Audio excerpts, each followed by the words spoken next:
Chapter 961. The Dama Galaxy was located to the west of capital of Trump. It was not far from capital of Trump, and it only took 4 days to reach by taking a spaceship through 6 interstellar portals. The reason why the Dama Galaxy was named the Dama Galaxy was not only because most of the people living here were from the Dama race, but also because every planet here was covered in green plants. Looking from the universe, the entire planet was covered in green and full of vitality. Chinchuan's destination was a place called Sunflower Planet in the Damu Galaxy. The wood attribute Rune was on Sunflower Planet. Dear passengers, this flight is about to arrive at the Damu Galaxy's Sunflower Planet. Please prepare for landing. When he heard the broadcast, Chinchuan began to pack his luggage. In fact, there was nothing much to pack, just his talisman pen and disc array. When Chinchuan finished packing and came to the hall, there were already more than 30 people in the hall. These people were like Chinchuan. They all chose to comprehend the wood attribute Rune on Sunflower Planet. As for whether these people would choose to go to the Hurricane Galaxy to comprehend the wind attribute Rune, Chinchuan did not know. Everyone, follow behind us. Be careful and don't get lost. If any accidents happen because of your mistakes, we won't be responsible. As the representative of the metropolis government, Haifeng's tone had always been very arrogant. Aside from those who had registered in his notebook, he didn't care about the life and death of others. As for the representative of the Heavenly Federation, Heart, he maintained his silence. If it wasn't necessary, he wouldn't open his mouth to say anything. Everyone had some understanding of Haifeng's attitude, so no one took Haifeng's words to heart. They came here to comprehend runes, not for sightseeing, so the probability of getting lost was relatively small. When the spaceship slowly landed on Sunflower Planet, everyone could see the scenery on Sunflower Planet clearly. The reason why Sunflower Planet was called Sunflower Planet was because it was full of huge sunflowers. Each sunflower was at least 100 meters tall, and any sunflower fruit was the size of a person. These sunflower fruits tasted very good. They were originally a specialty of the Dama Galaxy, but because of the appearance of runes here, Sunflower Planet was completely controlled by the various forces of Tron Nebula. It was difficult for outsiders to come to Sunflower Planet, so this specialty gradually disappeared. Buzz! When the cabin door opened, Haifeng and Heart took the lead and walked out, followed by Chinchuan and the others. When they walked out of the spaceship, Chinchuan immediately breathed in an extremely refreshing fragrance. This was the natural fragrance of sunflowers, which was very refreshing. Don't look left and right. Let's go. Just as Chinchuan and the others were looking around curiously, Haifeng did not give them any time to enjoy the scenery and walked straight ahead. Seeing this, Chinchuan and the others could only helplessly follow. After all, Haifeng had said before that he would not be responsible if any of them fell behind, so they had to be careful. On the road ahead where the wood runes were located, Chinchuan discovered that there were many guards near them. Moreover, these guards were wearing different clothes. These guards should belong to different forces. Not only were they guarding the runes together, but they were also supervising each other. After about 2 hours, Chinchuan suddenly sensed an extremely powerful aura in front of him. This aura was not emitted by a creature, but an aura that belonged to the Tao of heaven and earth. Almost subconsciously, Chinchuan thought of the runes. In this place, only the runes could release such a powerful aura. Not long after Chinchuan sensed the runes aura, the others also sensed the runes aura. Their faces could not help but reveal a look of anticipation and curiosity. They could not wait to see what kind of existence the runes were. Stop! Just as everyone was getting closer and closer to the runes, Haifeng suddenly shouted for them to stop. Everyone stopped and looked at Haifeng. They did not understand why Haifeng suddenly asked them to stop. Before you comprehend the runes, there are some rules that I still need to explain to you. First, you're not allowed to come within 1,000 meters of the runes. You can only comprehend it from 1,000 meters away. If anyone dares to come within 1,000 meters, sorry, but you will be killed without mercy. Second, everyone is only allowed to comprehend the Tao runes for 10 hours a day. Once you exceed this time, you must leave. Don't ask why. Those who violate the rules will also be killed without mercy. Third, do not release spiritual energy towards the Tao runes. Moreover, do not make any offensive moves. Once discovered, you will be killed without mercy. Haifeng continuously told everyone the rules of killing without mercy, causing everyone's expressions to become solemn. In the process of comprehending the Tao rune, no one could guarantee that they wouldn't do something out of the ordinary unconsciously. If they accidentally violated the rules and were directly killed on the spot, then it would be too much of a loss. If there are no more questions, then let's continue forward. Haifeng glanced at everyone, then continued forward. He led everyone into a 10,000-meter radius of the Tao runes. It was also at this moment that everyone finally saw the Tao runes' appearance. Originally, Qin thought that the Tao runes would be some kind of strange word or symbol, just like ordinary runes. However, when he saw the enormous sunflower that emitted a hazy light green glow, he could not help but be stunned. The Tao runes were actually sunflowers. This sunflower is the Tao runes. It is called the Sunflower Tao. Haifeng said to everyone, "All of you are free to move about now. So long as you abide by the rules, then no one will disturb all of you. If you have any questions, you can ask the guards closest to you. It's best not to disturb me if there's nothing important." As soon as Haifeng finished speaking, everyone impatiently ran towards the area closest to the Tao runes. However, they quickly noticed that the area closest to the Tao runes was practically filled, and many people were silently comprehending the Tao runes. These people that had arrived early weren't the victors of the Talisman Formation Master Exchange of the various galaxies, and they were the clansmen or honorary elders of the various powers. Qin glanced at the situation before him, and then he casually found an empty space over 2,000 meters away from the Tao runes and sat down. After that, he started to communicate with the runic sword in his mind and asked curiously, "We're over 2,000 meters away from the Tao runes now. Can I help you at this distance?" The runic sword gave a response to Qin question.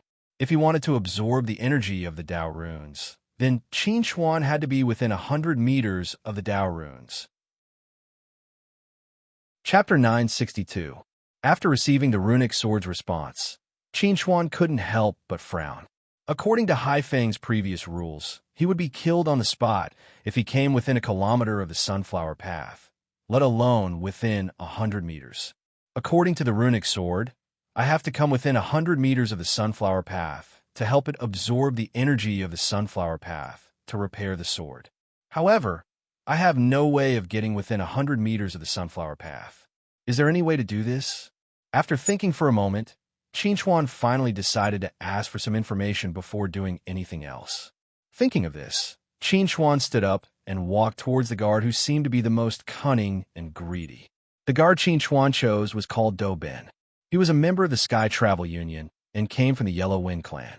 When Qin approached Do Ben said to Qin with an impatient expression, "If you have any questions, ask the other guards. I don't have time." Hearing Do Ben's words, Qin didn't leave. He chuckled and took out a small bag from his storage ring and handed it to Do Ben. He said in a low voice, "Brother, this is a small token of my appreciation." Seeing Qin hand over the bag, Do Ben's eyes immediately lit up. He coughed lightly and pretended to be calm as he reached out and took the bag. Then, he carefully opened it and took a look. When he saw the dozen or so third-grade starstones in the bag, he immediately showed a satisfied smile. He then said to Qin, "Kid, if you have any questions, just ask." Hearing this, Qin smiled and asked Do Ben, "I don't have any special questions. I'm just curious about where the rules come from. Why can't we come within a kilometer of the sunflower path?" Hearing Qin question, Do Ben smiled and replied, "I thought you wanted to ask something. So this is what you want to ask. The reason why we don't let you come within a kilometer of the sunflower path is for your own good. In the past, many people got too close to the sunflower path and suffered chi deviation, causing their minds to become disordered and cause quite a disturbance. Later on, There was a rule that states that you can't come within a kilometer of the sunflower path. Once you get too close to the sunflower path, you will run the risk of chi deviation. In order to prevent you from causing trouble, we can only kill you in advance. After hearing Do Ben's explanation, Qingchuan's face couldn't help but reveal a look of understanding. No wonder there was such a rule. It turned out that comprehending the sunflower path was quite risky. Do Ben smiled and said to Qingchuan, "Hee hee. In fact, if you observe carefully, you will discover that most people meditate within a kilometer of the sunflower path. Very few people meditate within a kilometer of the sunflower path. Only newcomers like you would foolishly go so close. Just watch. It won't be long before those people have problems and have no choice but to retreat. The distance you chose is quite good. It's suitable for you to progress step by step.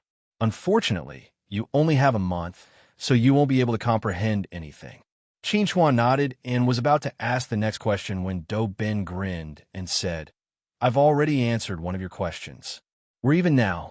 Hearing Do Ben's words, Qingchuan instantly understood Do Ben's meaning. If he wanted to continue asking questions, he would have to continue giving Do Ben star stones. Qingchuan wasn't afraid of Do Ben being greedy. He was afraid that Do Ben wouldn't be greedy.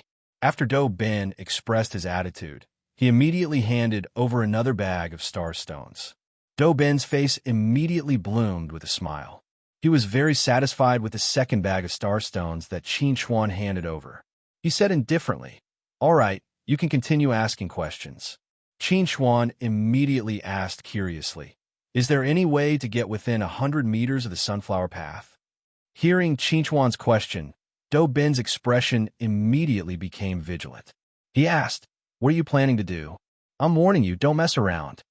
"Of course I don't dare mess around. There's so many guards here. Any one of them can kill me. I'm just curious." Qingchuan chuckled and said to Do Ben, "Could it be that after this rule was established, no one can get within 100 meters of the sunflower path?" Do Ben glanced at Qingchuan and replied, "Of course there are people who can get within 100 meters of the sunflower path. However, you can't compare to those people." When Qingchuan heard Do Ben's answer, he immediately felt that there was hope. He quickly asked, "What does this mean?" Do Ben laughed and said to Qingchuan, "This question is classified. It's another price." When he heard Do Ben's words and saw the greedy expression on his face, Qingchuan really wanted to punch this guy in the face. "Brother, you're breaking the rules." Although Qingchuan was disgusted by Do Ben's greed, in order to get the answer he wanted, he had no choice but to take out a new bag of star stones. This time, he didn't immediately hand it over to Do Ben. Instead, he revealed a pained expression as if he was reluctant to part with it. He was still hesitating whether he should continue asking. When Do Ben saw this, he knew that Qingchuan probably didn't have much money left. He reached out his hand and took the star stones from Qingchuan's hand without any trace of politeness. Before Qingchuan could speak, Do Ben said, "Since this rule was established, only Dongshu Stage, Almighty Cultivators, and Tier 6 Talisman Formation Masters are qualified to enter within 1,000 meters of the sunflower path. No one else has the chance to enter." When he heard Do Ben's answer, Qingchuan couldn't help but frown slightly.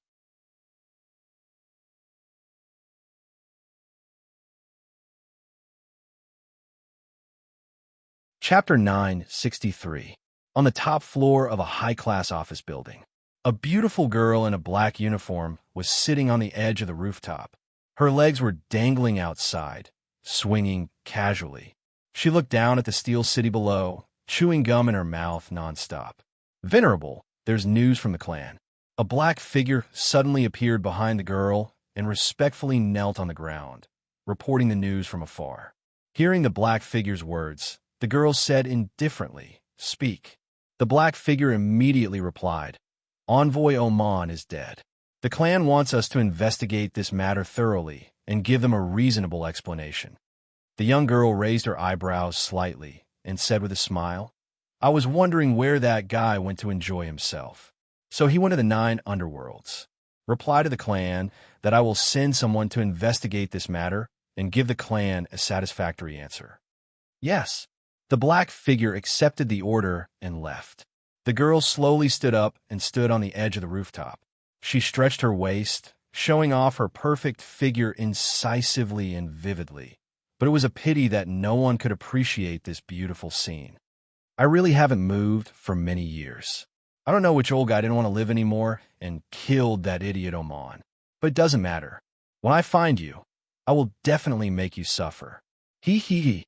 Amidst the unrestrained laughter, the girl's figure flashed and the rooftop returned to normal. Qin Xuan, who was far away in the Great Wood Galaxy, was unaware of this. Great Wood Galaxy, Sunflower Planet. This was Qin Xuan's second day here. After the first day of adaptation, most people had entered a normal state of comprehension. However, Qin Xuan still didn't intend to start comprehending the Sunflower Path. He was still thinking about how to get within 100 meters of the Sunflower Path without anyone noticing. This movement needs to be big enough to draw enough people away. It also needs to buy me enough time. There are too many factors. Qin Xuan frowned and pondered. If he wanted to get within 100 meters of the Sunflower Path without any problems, there were too many problems to consider. If he couldn't solve them one by one, there was a high chance that his operation would fail. And if his plan failed, what awaited him was death. As Qin Xuan was pondering these questions, Sunflower Planet suddenly shook violently. Although it was only a brief tremor, it was enough to wake everyone up from their meditative state. Looks of shock appeared on their faces. What happened just now? It looks like an earthquake. Everyone's gazes curiously scanned their surroundings. They were all curious as to what had caused that tremor. At this moment, Hai Feng's figure suddenly appeared in front of everyone.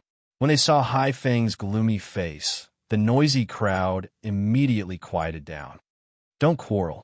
Forget about what happened just now and continue with your comprehension. When everyone heard Hai Feng's words, a subtle expression appeared on their faces. They couldn't understand what the tremors had to do with Hai Feng. Why did Hai Feng's expression become so ugly? However, before they could figure this out, the ground actually started to tremble once more. Bastards, there's no end to these fellows. Hai Feng roared, turned around, and flew off into the distance.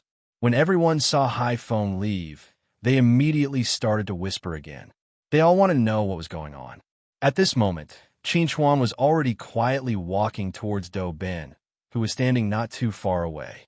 He felt that Do Ben would definitely know what was going on. Just as Qin Xuan was walking towards Do Ben also noticed Qin Xuan. He chuckled at Qin Xuan, then raised his hand and made a gesture of collecting money. When Qin Xuan saw this, he immediately took out a small bag from his storage ring. He said to Do Ben, "This is all I have." When Do Ben saw Qin Xuan take out a small bag, he frowned slightly. After a moment of hesitation, he still accepted it. As the saying goes, the size of a fly is also meat. Being able to earn a little extra star stones was already very good. He didn't mind having too much. Hee hee, you must be here to ask what was going on with that earthquake just now, right? Do Ben smiled and said to Qin Xuan, "This kind of thing happens every once in a while. This is the resistance of the Sunflower Planet's natives." Sunflower Planet's natives? When Qin Xuan heard this, his eyes lit up. He curiously asked, "What's going on?"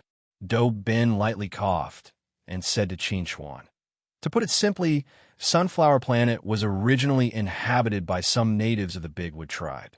Before the Sunflower Path was discovered, they had always worshipped it. After the Sunflower Path was discovered, our various forces immediately organized to occupy Sunflower Planet. The natives believed that we were blaspheming their god, so naturally, they resisted with all their might. After we killed some of them, the natives fled to the underground of Sunflower Planet. Because we weren't familiar with Sunflower Planet's terrain, and because the underground terrain was complex, we blocked the entrance to the underground and imprisoned the natives. But who would have thought that the natives would have other entrances and exits? They've been engaging in guerrilla warfare with us. From time to time, they would even cause a large earthquake to interfere with our comprehension of the Sunflower Path." Hearing Do Ben's explanation, Qin Xuan's face showed a look of understanding. Then he asked, "So the earthquake just now was caused by the natives. Their purpose was to interfere with our comprehension of the Sunflower Path." Senior High Phone was so angry because of these natives? Do-bin nodded and replied, "You're right. At this time, Mr. Haida should be looking for the natives to kill. If anyone provokes Mr. Haida, even if they don't die, they'll still lose a layer of skin." After understanding the whole story, Qin Chuan's mind began to become active. He wanted to create chaos, and the natives of Sunflower Planet happened to be the best at creating chaos. If he could cooperate with those natives from the inside and outside, perhaps he could succeed.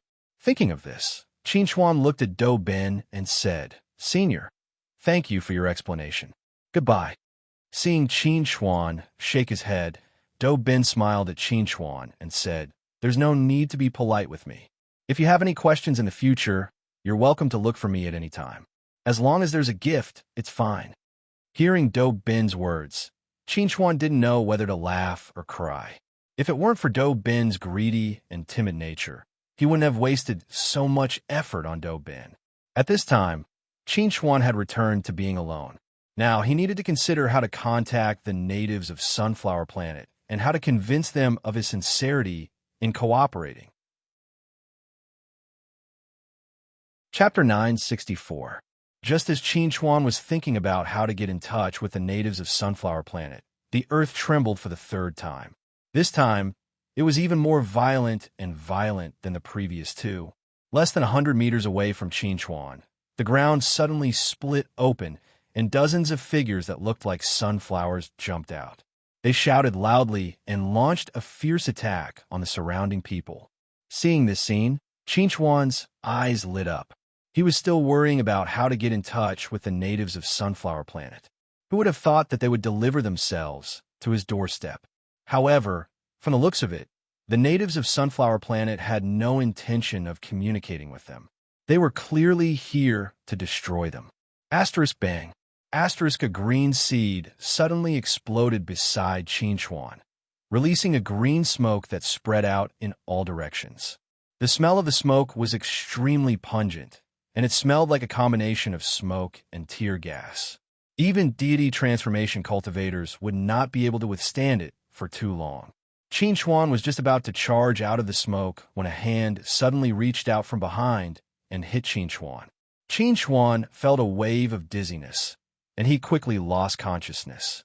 When Qin Chuan woke up, he opened his eyes and saw a light green cave. Sunflowers grew in the cave, but the strange thing was that these sunflowers were very small, only 2 meters tall. Just as Qin Chuan was thinking about this, a sunflower closest to him suddenly turned its head and looked at him with a pair of green eyes.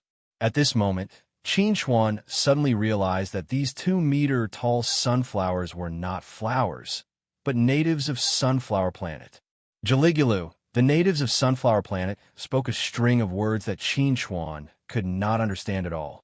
Qin Chuan forced a smile and was about to take out his photon computer to translate when the natives suddenly reached out and grabbed his arm, looking at him with a vigilant gaze. Qin Chuan saw this and knew that the natives were worried that he would do something dangerous. He tried his best to show a friendly smile and said in the universal common language, "I don't mean any harm. I just want to use my photon computer to translate your words and communicate with you." Although the natives of Sunflower Planet did not speak the universal common language, he could understand them. He shook his head at Qin Chuan, then made a throat-slitting gesture, indicating that Qin Chuan should not act rashly. This also made Qin Chuan realize that the natives of Sunflower Planet did not have much goodwill for him. If he rashly did something that made the natives feel dangerous, Qin Chuan might really kill him. Qin Chuan calmed down. He planned to wait patiently for a while, waiting for the right time to make his move.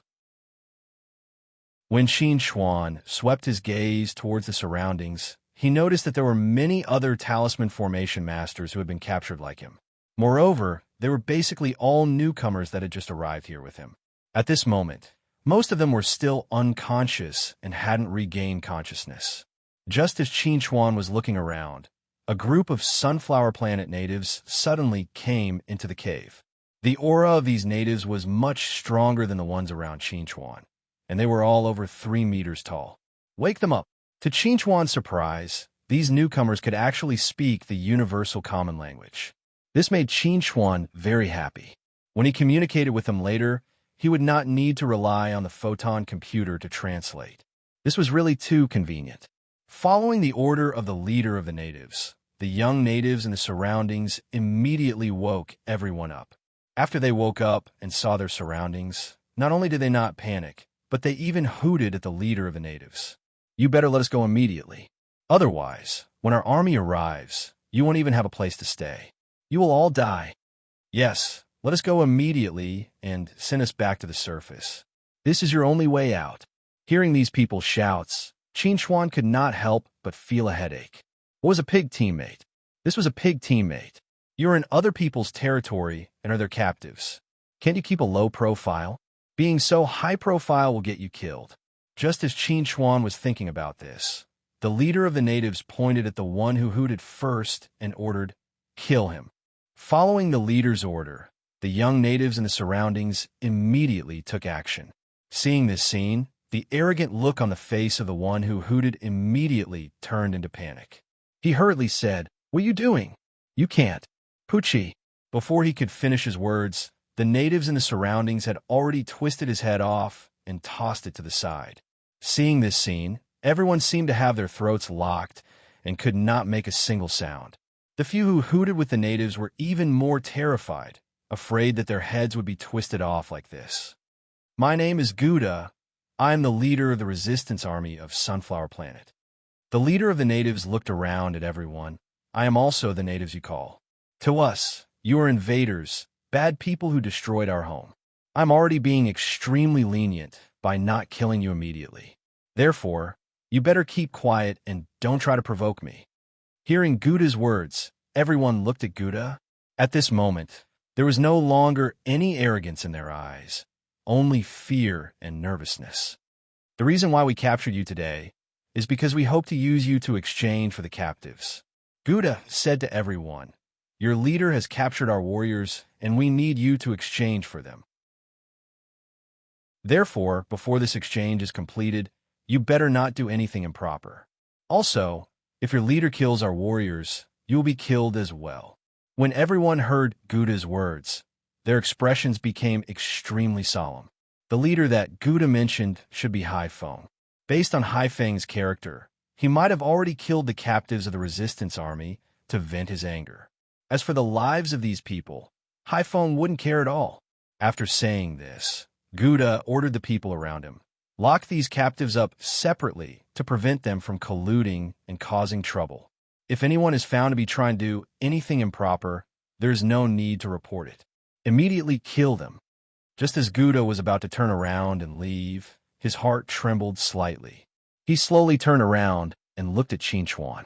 Facing Qin Xuan's sincere and friendly gaze, he frowned slightly. "Let's go." Qin Xuan turned around and walked out of the cave.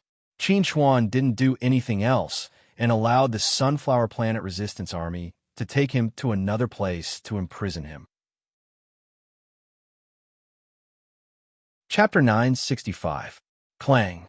Qin Xuan sat in a small wooden cage and watched calmly as the other party tied up the door of the cage with vines. It was as though he wasn't a captive, but a spectator. One day went by, and Qin Xuan's surroundings were so quiet that it was as though not a single sound could be heard. Not even the sound of the wind could be heard. However, Qin Xuan did not mind it. He simply sat calmly within the cage and cultivated. It was as though he was in seclusion. Qin Xuan knew very well that there must be someone watching his every move in the dark. The more anxious and flustered he was, the less likely the other party would want to see him. On the contrary, the more stable and calm he appeared, the higher the possibility of the other party seeing him. On the third day, Qin Xuan finally received his first visitor. However, this visitor had no intention of communicating with him. He only untied the vines and dragged Qin Xuan out of the cage. He then violently brought Qin Xuan to a spacious hall. There weren't many people in the hall. Other than Gouda, there were a few people who stood beside Gouda that day. They looked at Qin Xuan curiously. They were curiously sizing up Qin Xuan. Qin Xuan was also sizing them up. After a while, Qin Xuan took the initiative to break the silence in the hall. Hello, friends from the Resistance Army. I'm Qin Chuan. Upon hearing Qin Chuan's words, Gouda snorted and said to Qin Chuan, "Humanoid, you told me that you wanted to cooperate with us?" Qin Chuan nodded and said to Gouda, "That's right. I do want to cooperate with you." "I am nonsense. Do you think I'll believe your words?" Before Qin Chuan could finish, he was rudely interrupted. Gouda stared sharply at Qin Chuan and said in a deep voice, "Do you think I don't know that you're lying to me because you want to live?" Upon hearing Gouda's words, Qin Chuan didn't give any explanation. He simply replied, "I swear to the heavens that I sincerely want to cooperate with the Resistance Army of Sunflower Planet. If what I said is false, let my soul be destroyed immediately." Gouda didn't expect Qin Chuan to swear so straightforwardly. He looked at Qin Chuan in surprise and asked, "Do you really want to cooperate with us?" Seeing the change in Gouda's attitude, Qin Chuan laughed and said, "It seems that no matter where you are in the universe, swearing is always the best way to gain trust." Upon hearing Qin Chuan's words, Gouda stared deeply at Qin Chuan and replied, "No cultivator would swear so casually unless they don't want to live anymore. Since you're still alive, it means that you're telling the truth." For cultivators, swearing was absolutely not something that could be done casually. Once an oath was made, it had to be kept. If it was broken, the punishment of the oath would definitely come true. For thousands of years, no one had been able to escape the punishment, not even the overlords of the universe. Therefore, this was why Qin Chuan swore without any explanation. It was because this was the best explanation. "So can I sit down and talk now?" Qin Chuan looked at Gouda. "I sincerely want to help you. Of course, I also have some selfish motives. This is the truth, and I have to be honest with you." Qin Chuan's attitude had won Qin Chuan's trust and favor. Therefore, someone quickly arranged a seat for Qin Chuan. Qin Chuan's seat was very high, so he could sit down and look at Gouda at the same level. Qin Chuan liked this feeling very much. "I can feel your sincerity, so we can talk about other things now. For example, what do you plan to do?" Gouda looked at Qin Chuan. "What can we gain from this cooperation?" Since they were going to cooperate, Gouda naturally had to understand the purpose of Qin Chuan's cooperation with them and what benefits they could gain. As a leader, he had to be responsible for the people behind him. After hearing Gouda's words, Qin Chuan pursed his lips and said to Gouda, "I want to know, if Sunflower Tao, the god you believe in, loses its current power one day, will you still believe in it?" After hearing Qin Chuan's question, Gouda answered without hesitation, "Of course, we will always be God's people. However, you are wrong about one thing. God's name is not Sunflower Tao.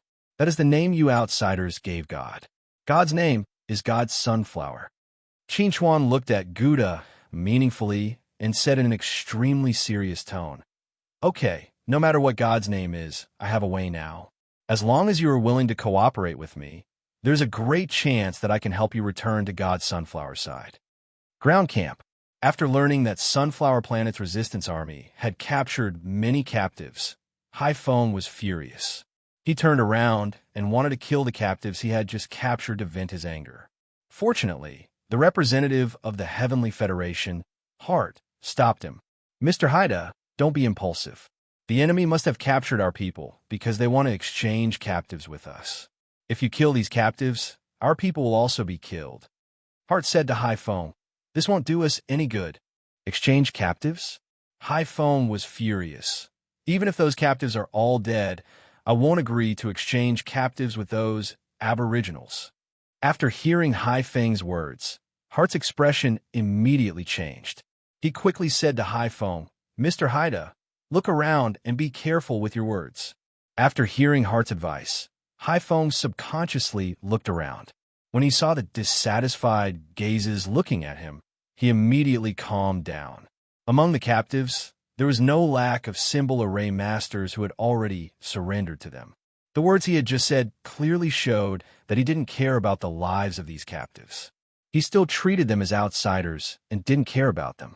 It would be strange if these symbol array masters' expressions were good in the face of his attitude. "Outside, you represent the great metropolis." Heart transmitted his voice to Hai Phone. If the great metropolis hears what you just said, do you know the consequences?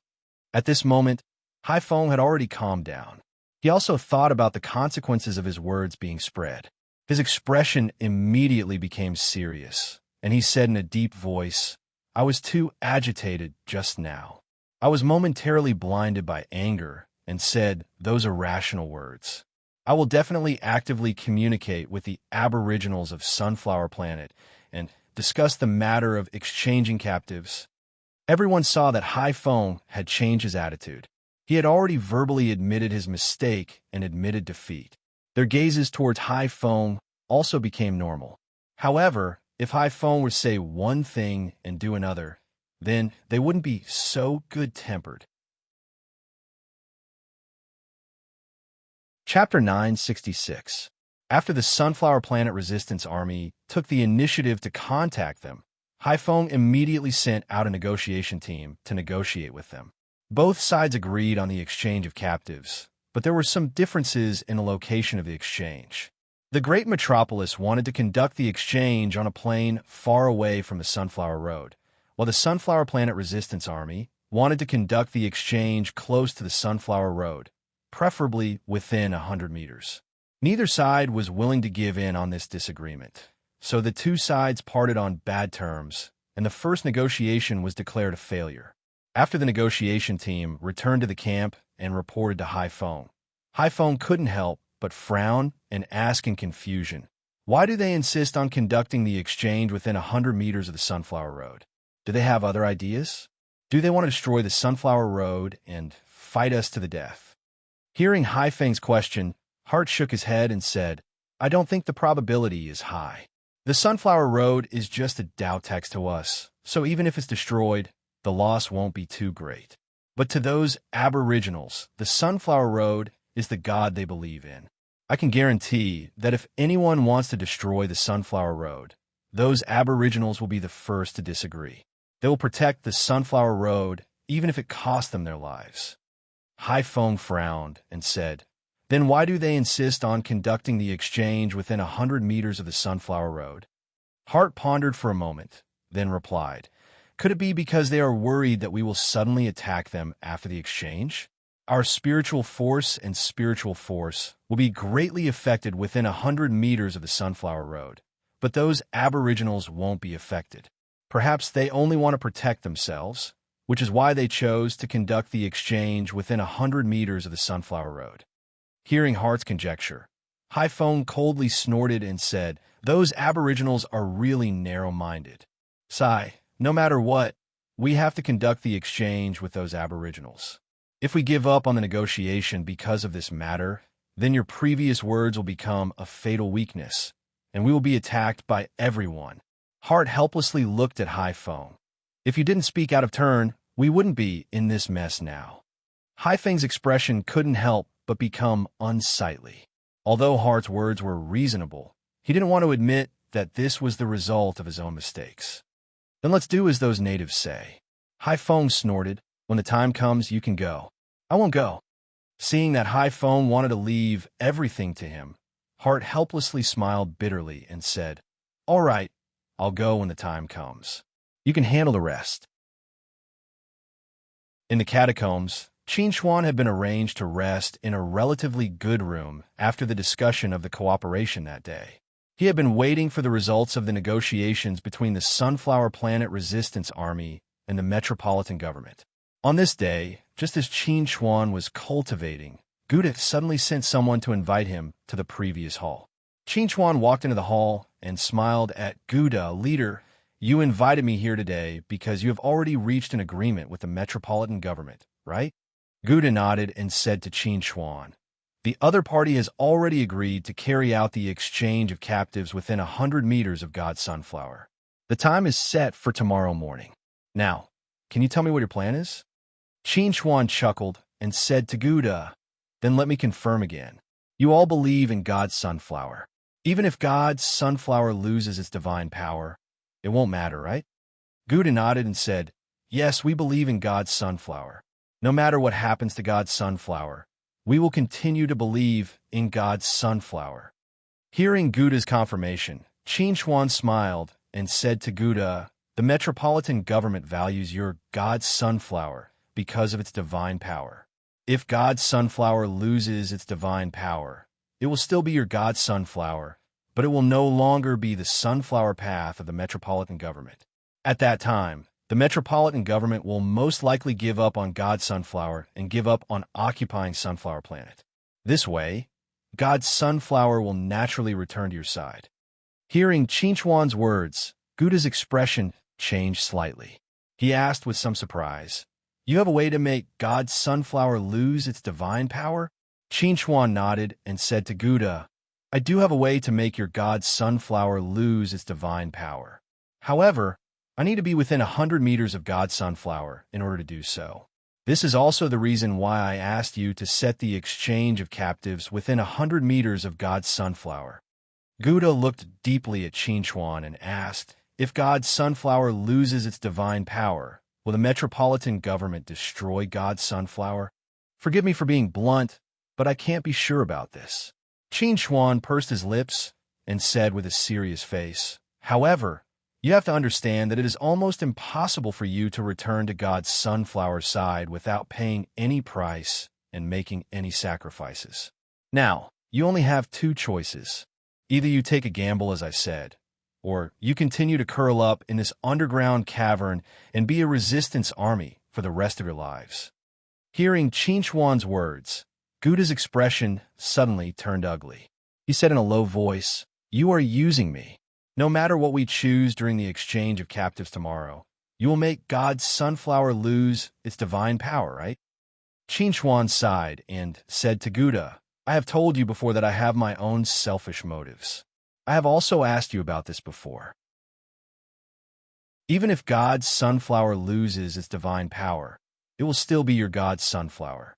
Since that is the case, it doesn't matter to you whether God's sunflower has its divine power or not, right? There is no such thing as having the best of both worlds.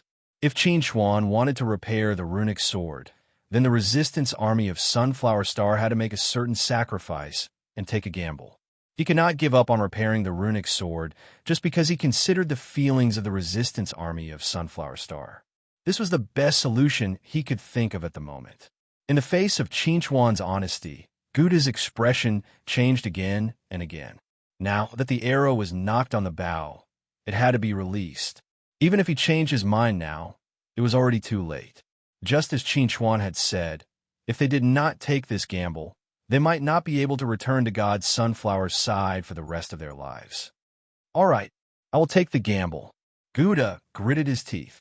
"But remember, if God's sunflower loses its divine power and is destroyed by the people of the great metropolis, then I will not let you off. I swear." In the face of Gouda's anger, Qinchuan sighed and said, "I will do my best to protect your God's sunflower." Qinchuan knew that after today's conversation, the resistance army of Sunflower Star would no longer have any good impression of him. However, there was no other way. In order to repair the runic sword, this was a choice he had to make. Chapter 9:67. The next morning, Qinchuan and the other prisoners gathered together.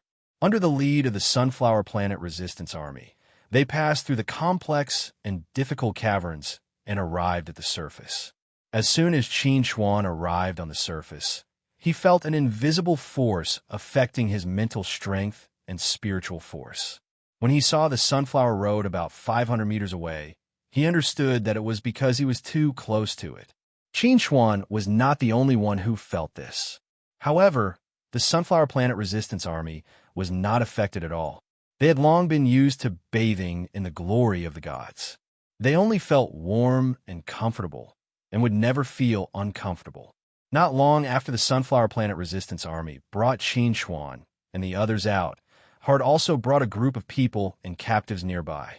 When Gouda saw this, he looked at Qinchuan with a complicated expression, then continued to lead the group towards the Sunflower Road. They slowly came to within 100 meters of the Sunflower Road.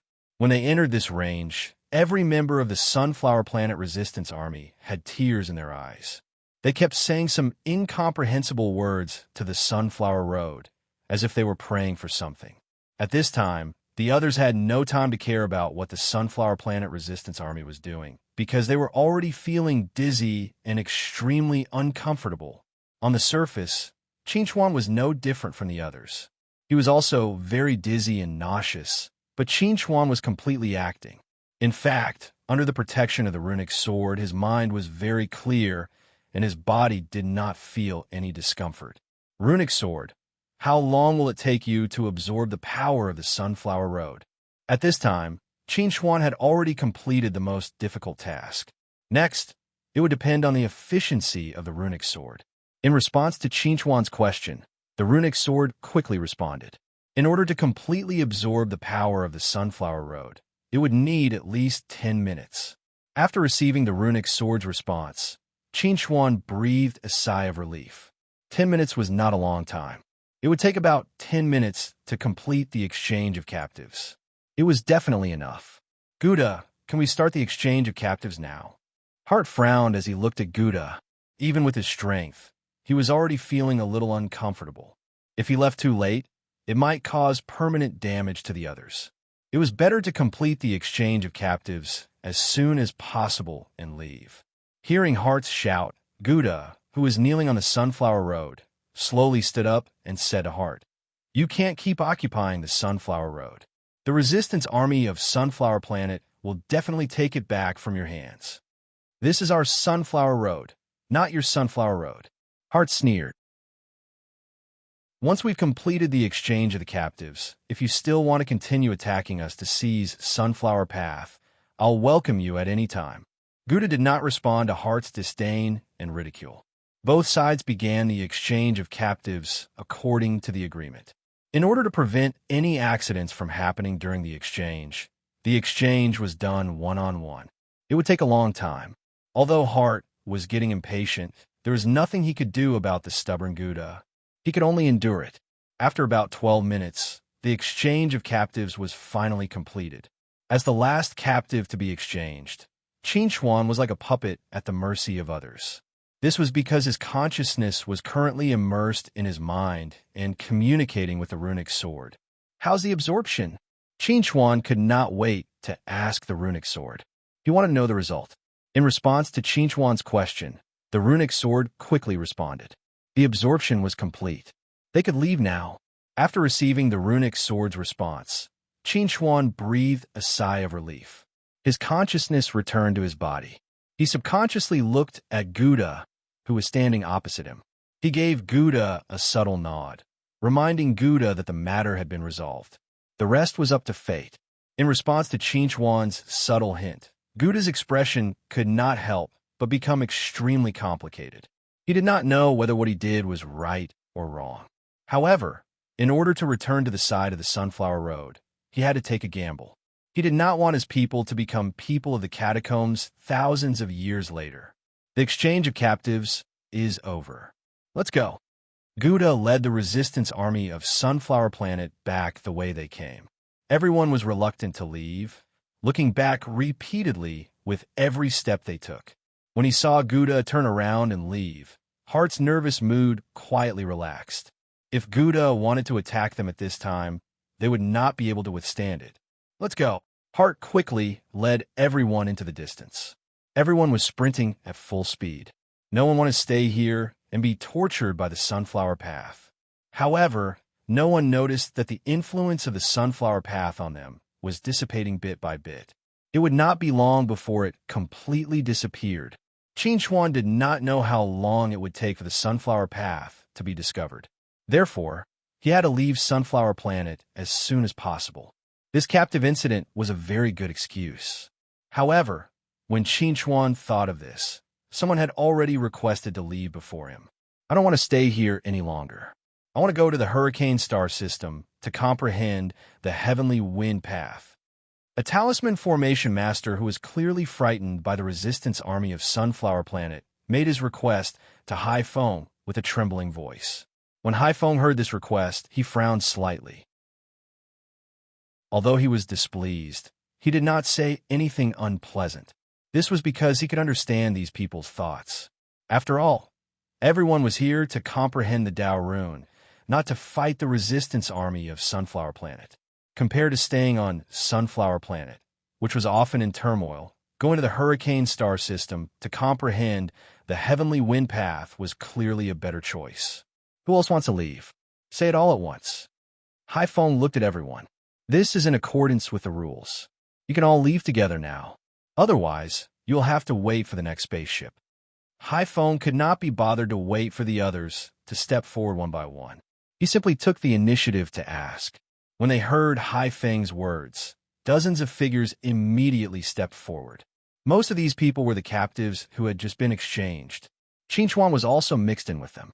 When Haifeng saw this scene, he straightforwardly said, "Prepare yourselves.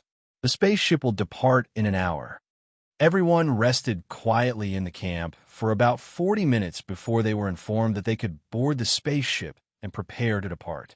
Qinchuan was very glad that no one had noticed anything strange about the sunflower path during this time.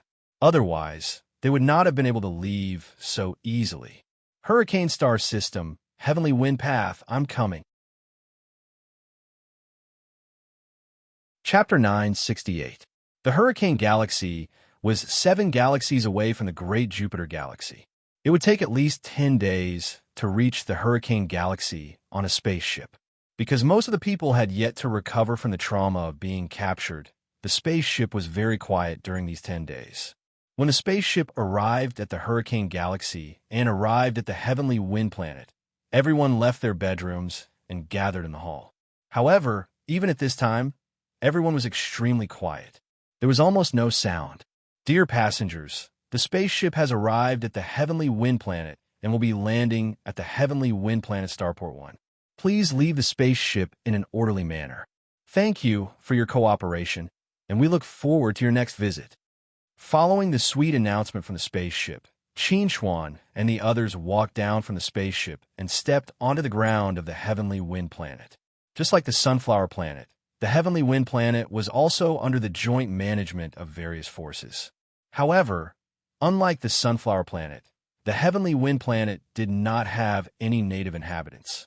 It was a space explorer who discovered the heavenly wind path on the heavenly wind planet, and that was why the heavenly wind planet entered the public eye. Welcome to the heavenly wind planet. I am the adjutant of the Unju group's troops stationed on the heavenly wind planet. You can call me Nero. Nero was from the Anta clan and had served the Unju group for more than 300 years. He was once the Unju group's a security guard. Later, because he failed to protect an influential person in the Transland capital, he was transferred to the heavenly wind planet. Everyone forced a smile in the face of Nero's welcome. They knew very well that they had been labeled as deserters. The people of these large forces were very warm to them on the surface, but in fact, they despised them in their hearts. Compared to the others who had a lot of thoughts, Qinchuan's thoughts were much simpler.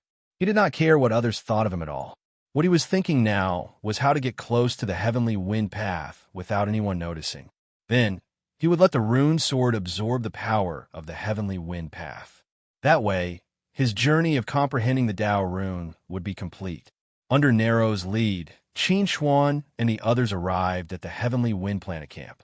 At this time, there were many people walking around in the camp. When they saw Qinchuan and the others arrive, a playful smile appeared on their faces. Oh, these deserters are quite punctual. Someone in the crowd mocked in a strange tone, causing the expressions of the people who had just arrived at the campsite to become incomparably embarrassed. However, they were only angry for a moment and did not make any substantial counterattack.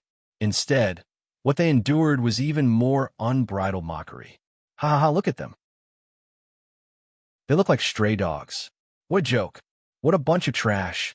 Why we have to comprehend Tao runes with such people? I reckon that they will regret coming here after witnessing the might of the gale. Who knows? They might even go back. I just don't know if they have enough time. Hearing these people's unbridled mockery, everyone's expression became extremely sullen. They wanted to refute, but they couldn't find any way to do so. This was because they had indeed escaped from the great Jupiter system to this place. This was a fact. Just when everyone had nowhere to vent their pent-up anger, Qinchuan suddenly took a step forward and said to the people in front of him, "Life and death are insignificant. If you're not convinced, then fight. Don't just talk. Let's do something real. Are you interested in a life-and-death match? The winner lives, and the loser dies. After Qin Chuan said this, the scene suddenly became quiet. Everyone looked at Qin Chuan with an extremely strange expression. No one had expected that Qin Chuan would actually take the initiative to stand up and fight back. Moreover, his counterattack was so powerful. Just when someone was about to speak, Qin Chuan spoke first. If any of you open your mouth to speak again, then I will take it that you have agreed to my life and death match. I will not stop until one of you is dead. Qin Chuan's words successfully shut everyone's mouths. They still had a great future ahead of them. There was really no need to fight to the death with Qin Chuan because of a moment's slip of the tongue. It was completely not worth it. Seeing that no one responded, Qin Chuan sneered and did not say anything else. He just turned around and returned to the group. At this time, the people around him looked at Qin Chuan with extremely complicated expressions. They did not know whether they should thank Qin Chuan for standing up for them. In fact, Qin Chuan did not think as much as these people. The reason why he stood up for them was not because of the people around him, but because of Tushan Yu. Qin Chuan was sure that Tushan Yu must have known that he was coming here. At this time, Tushan Yu might be secretly observing him. If Qin Chuan completely endured these sarcastic remarks, Tushan Yu would definitely look down on him, which might lead to changes in his cooperation with the Tushan family. Therefore, Qin Chuan had to stand up and suppress the people on the opposite side to prove himself. Even if they had to fight to the death, Qin Chuan was not afraid at all. Although these people were all geniuses from different galaxies, Qin Chuan did not think that any of them could be a match for him. As Qin Chuan thought, Tushan Yu was indeed secretly observing him.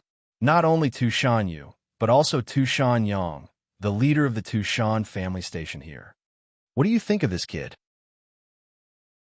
Tushan Yu looked at Qin Chuan and said in a low voice, "He is the one who has comprehended the great law of thunder and has the ability to help others pass the divine retribution. People who have mastered the great law of thunder are not rare in this world, but he is the only one with such a special ability." Hearing Tushan Yu's question, Tushan Yang nodded slightly and responded, "Not bad. He is confident and vigorous. He is a good seedling. Sadly, he doesn't want to join the family. He only wants to cooperate with the family."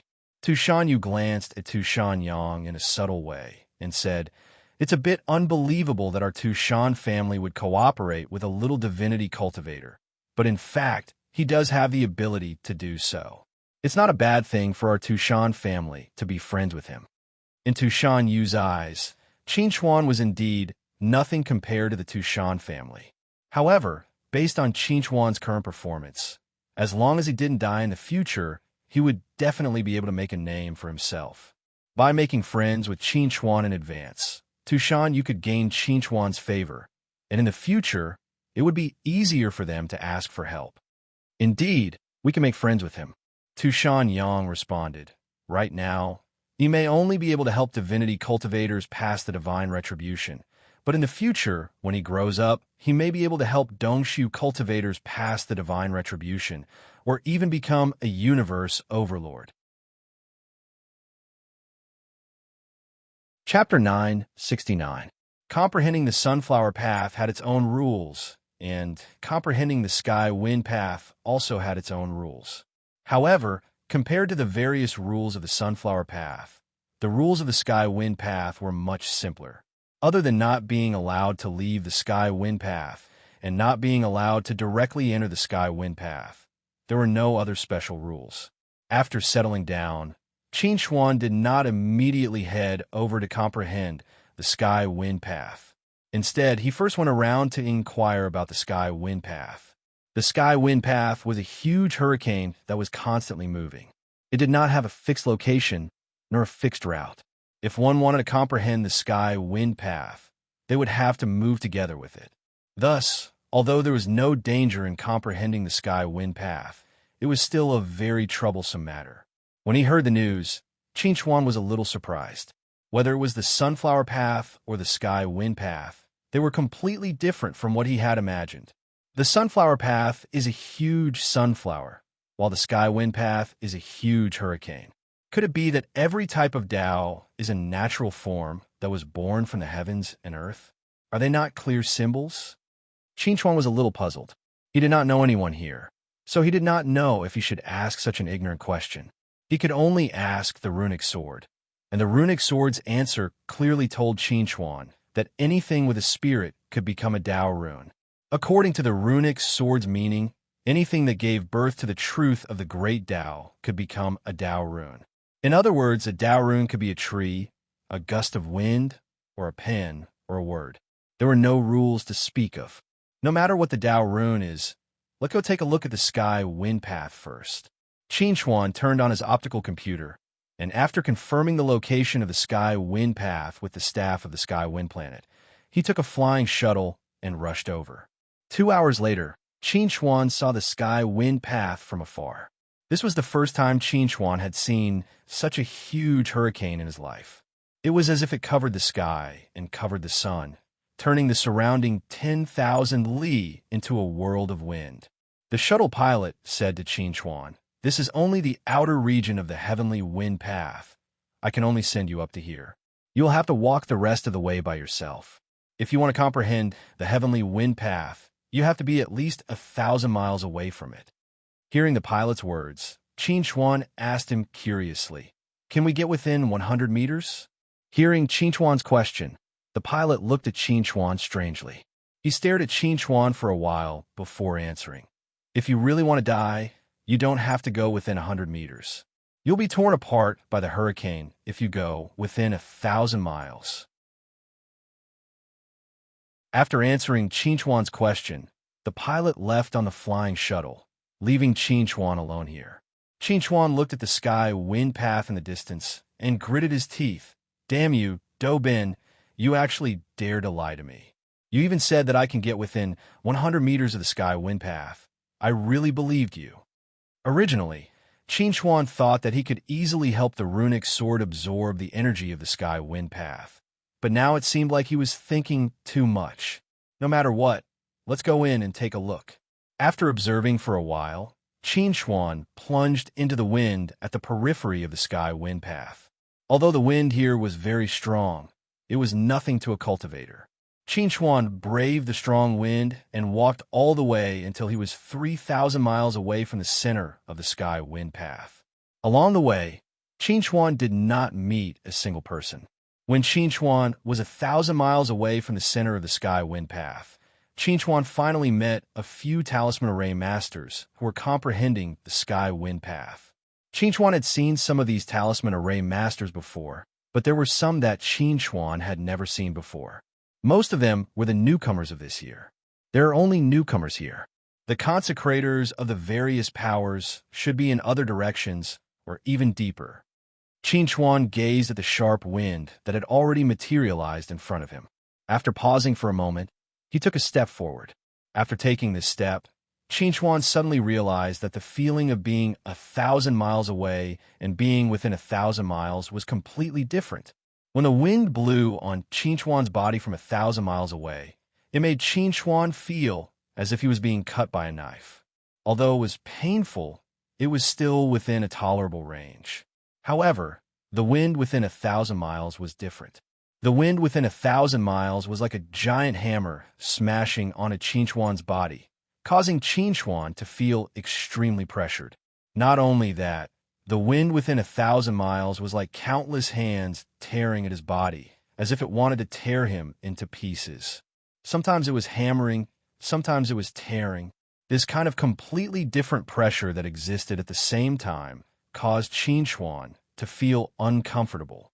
He suddenly turned around and leapt backwards. Only when he was 1,000 miles away did he feel his body become lighter, and the pressure suddenly decreased by a lot. Why is the wind within 1,000 miles so terrifying? Even with the strength of my body, I can't withstand it. Qin was shocked. At the same time, he felt some lingering fear in his heart. If he had come out just a little later, perhaps something would have happened. Just as Qin was thinking about this, a figure suddenly appeared beside him. "You lasted a little longer than I expected. I was just about to go in and save you." When he heard this person, Qin Xuan raised his head and looked at the other party, and he asked with some doubt, "Who are you?" "I'm a member of the Unja group. I'm in charge of guarding this area. Once I discover that you Talisman Array Masters are in danger, I'll immediately rescue you." The other party replied, "My number is 1456. You can just call me 1456. When he heard 1,456 words, Qin Xuan was slightly surprised, and he asked, "Since you already knew that the area within 1,000 miles was very dangerous, why didn't you stop me earlier?" 1456 chuckled when he heard this, and said to Qin Xuan, "Because the people above felt that instead of lecturing you, it would be better to let you personally experience how terrifying the wind within 1,000 miles of the heavenly wind path is. This way, you'll remember it in your heart and won't dare to cross the line again." When he heard 1,450 SXS explanation, Qin Xuan couldn't help but reveal a trace of understanding. Then he curiously asked, "Could it be that you're not afraid of the wind within 1,000 miles? 1456 shook his head and said, "It's not that we're not afraid, but because we have wind attribute innate runes, we can last a little longer within 1,000 miles. That's enough time to save you." So that's how it is. Qin Xuan pursed his lips and asked, "Then could it be that no one can stay within 1,000 miles of the heavenly wind path for a long time?" "There are but very few." 1456 said to Qin Xuan, "I seriously suggest that you don't try again. The first time you try, we'll save you, but the second time we won't. So if you encounter danger within 1,000 miles again, you might directly die." When he heard 1,450 SXS kind reminder, Qin Xuan's expression immediately became extremely grave. Chapter 970. For Qin Xuan, staying within 1,000 li radius of the heavenly wind path for a long period of time was already an extremely difficult task, let alone being within 100 li radius. He felt that the hurricane within 100 li radius would be able to tear him apart, or even a powerful cultivator of the Dongshu stage. Old brother Rune Sword, when I was on Sunflower Planet, I could still think of some ways to get close to Sunflower Path. But here, I really can't think of any other way. This is purely due to my lack of strength. Qin Xuan had a helpless expression. To get within 100 meters of Sky Wind Path, one had to be at least at the level of a universe overlord. For someone at his level, not to mention 100 meters, even 100 miles would be difficult. Facing Qin Xuan's helplessness, the Rune Sword responded, "No need for 100 meters, 100 miles would suffice." 100 miles would suffice? Qin Xuan was slightly taken aback. If it's within 100 miles, then it's not like I can't think of some ways to try. But why does it require 100 meters to absorb the power of Sunflower Path, but Sky Wind Path is limited to 100 miles? Facing Qin Xuan's confusion, the Rune Sword responded again. The situation was different, so the requirements were different. "I think I understand what you mean. Sunflower Path may be huge, but it's only 1,000 meters tall. Sky Wind Path, however, covers the sky and covers the sun. The sizes of these two paths are not on the same level. So if you want to absorb their power, you naturally can't use the same standard." Qin Xuan grinned and said, "But this 100 miles is giving me a headache." A headache was a headache, but he still had to think of a way. The first method that Qin Xuan thought of was to borrow the power of the wind to merge with Sky Wind Path. However, when he wanted to inscribe a wind-type glyph array, he realized that under the influence of Sky Wind Path, all the glyphs were unable to take shape. Just as they were inscribed, they were blown away by the wind. If this method doesn't work, then I'll have to change to another method. Qin Xuan pursed his lips and shouted to the little armored dragon that was sleeping soundly in his brain, "Little armored dragon, it's time for you to perform." Hearing Qin Xuan's call, the little armored dragon opened its eyes in a daze, its face full of confusion. "Little armored dragon, we need your help." Qin Xuan looked at the little armored dragon curiously and asked, "Since you could devour anything, then you should be able to devour wind as well, right? With the sturdiness of your body, you should be able to enter within 100 miles of the heavenly wind path, right?" The little armored dragon scratched its head in confusion, and then its figure flashed to the outside world. If it weren't for Chinchuan's quick reflexes to grab the unsuspecting little armored dragon, the little armored dragon would have been blown away by a gust of wind. Fortunately, the little armored dragon adjusted its state in time and adapted to the current wind force. After trying to enter the range of 1,000 miles, it came out again and said to Chinchuan, "No problem." Looking at the little armored dragon patting its chest confidently, Chinchuan grinned and asked, "Are you sure there's no problem? The hurricane inside is not as simple as you think." "Don't worry." The little armored dragon's face was full of pride. "I can do it." Seeing the little armored dragon once again guarantee that there was no problem, Chinchuan also believed the little armored dragon's words. As long as the little armored dragon swallowed him into its stomach, he could follow the little armored dragon to within 100 miles of the heavenly wind path. At that time, when the runic sword absorbed the power of the heavenly wind path, he could let the little armored dragon use the shadow shifting technique to leave. This plan could be said to be very perfect. "There's no time to lose, let's go."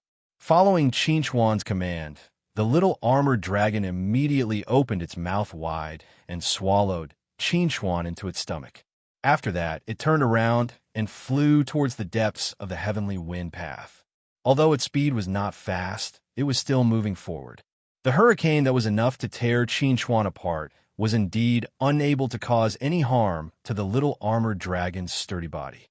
Sensing this, Chinchuan was even more relieved. Buzz! The little armored dragon flew forward all the way and used a full 10 days to fly within 100 miles of the heavenly wind path. However, just as Chinchuan let the runic sword quickly absorb the power of the heavenly wind path, something unexpected happened. Because Chinchuan's body was not in the heavenly wind path, the runic sword was unable to absorb the power of the heavenly wind path. After hearing this news, Chinchuan was dumbfounded. He said to the runic sword with some astonishment, "In other words, my body must be within 100 miles of the heavenly wind path for you to be able to absorb the power of the heavenly wind path? It can't be in the little armored dragon's body." Facing Chinchuan's astonishment, the runic sword responded. This was the truth. This time, Chinchuan was a little dizzy. The hurricane within 100 miles and the hurricane within 1,000 miles had a huge difference. Even if an almighty Dongshu stage cultivator came here, they might not be able to withstand the hurricane for a few seconds, let alone him. Perhaps the moment he left the little armored dragon's stomach and came to the outside world, he would be directly torn apart by the hurricane, and not even his soul would be left. But they had already come here. If they turned around and left without trying, it would be too much of a pity. So after thinking about it, Chinchuan finally decided to take the risk and give it a try. Just as Chinchuan was about to leave the little armored dragon's body, the little armored dragon stopped Chinchuan. It said to Chinchuan with a serious face, "If you go out, you will die." Hearing the little armored dragon's words, Chinchuan slightly frowned and said in a low voice, "But we have already come here. Are we going to leave without trying?" Chinchuan obviously knew that he might die, but he believed that if he really encountered a life-threatening situation, the runic sword would definitely protect him. If not, he would not dare to risk his life like this. Hearing this, the little armored dragon looked at Chinchuan with some hesitation. After thinking for a while, the little armored dragon suddenly did an extremely shocking thing. It actually took off the carapace on its body. Chinchuan looked at the little armored dragon's slightly clumsy action of taking off the carapace and was stunned. He really did not expect the little armored dragon to have such a special talent. But when he thought about how those Zerg warriors he faced before could also take off their carapaces, he felt relieved. Although the little armored dragon had undergone a mutation, it was still Zerg, so it was normal for it to be able to use Zerg abilities. "You want me to go out wearing your carapace?" Chinchuan looked at the palm-sized carapace handed to him by the little armored dragon, and his face could not help but show a touch of doubt. "It's so small. Can I do it?" The little armored dragon nodded and patted its chest. "No problem." Hearing the little armored dragon's words, Chinchuan reached out and took the golden carapace. When the carapace entered his hand, it suddenly turned into a stream of light and enveloped Qinchuan from head to toe. Buzz, accompanied by a violent buzzing sound. The stream of light slowly dissipated, and a tall and majestic figure shrouded in golden armor appeared on the spot. "This is—" Qinchuan looked down at the armor on his body and said in disbelief, "Battle armor? It's actually battle armor." Chapter 971. Qinchuan originally thought that he would have a heavy carapace on his back like the little armored dragon, but he never thought that the little armored dragon's carapace would actually turn into an extremely domineering battle armor in his hands. Qinchuan took out a mirror and placed it in front of him, seriously admiring it. A domineering horned helmet, a dignified faceplate, a streamlined body, and mysterious and simple runes revolving around it. This battle armor is simply too cool, too cool. Qinchuan looked at himself in the mirror with shining eyes. "I feel that this battle armor is enough to raise my strength to the Dongshu stage. If I were to face the black-clothed man again, I would definitely be able to destroy him with a single punch." Just as Qinchuan was thinking about this, the little armored dragon's face revealed a trace of pain. Its figure flashed and drilled into Qinchuan's battle armor. In the next moment, Qinchuan's figure appeared in the hurricane. However, under the protection of the battle armor, Qinchuan's figure was only slightly unstable, but he did not suffer any injuries. "The little armored dragon gave its carapace to me. It must be unable to withstand the attack of the hurricane, so it hid." Qinchuan lowered his head and looked at the strange rune on his chest.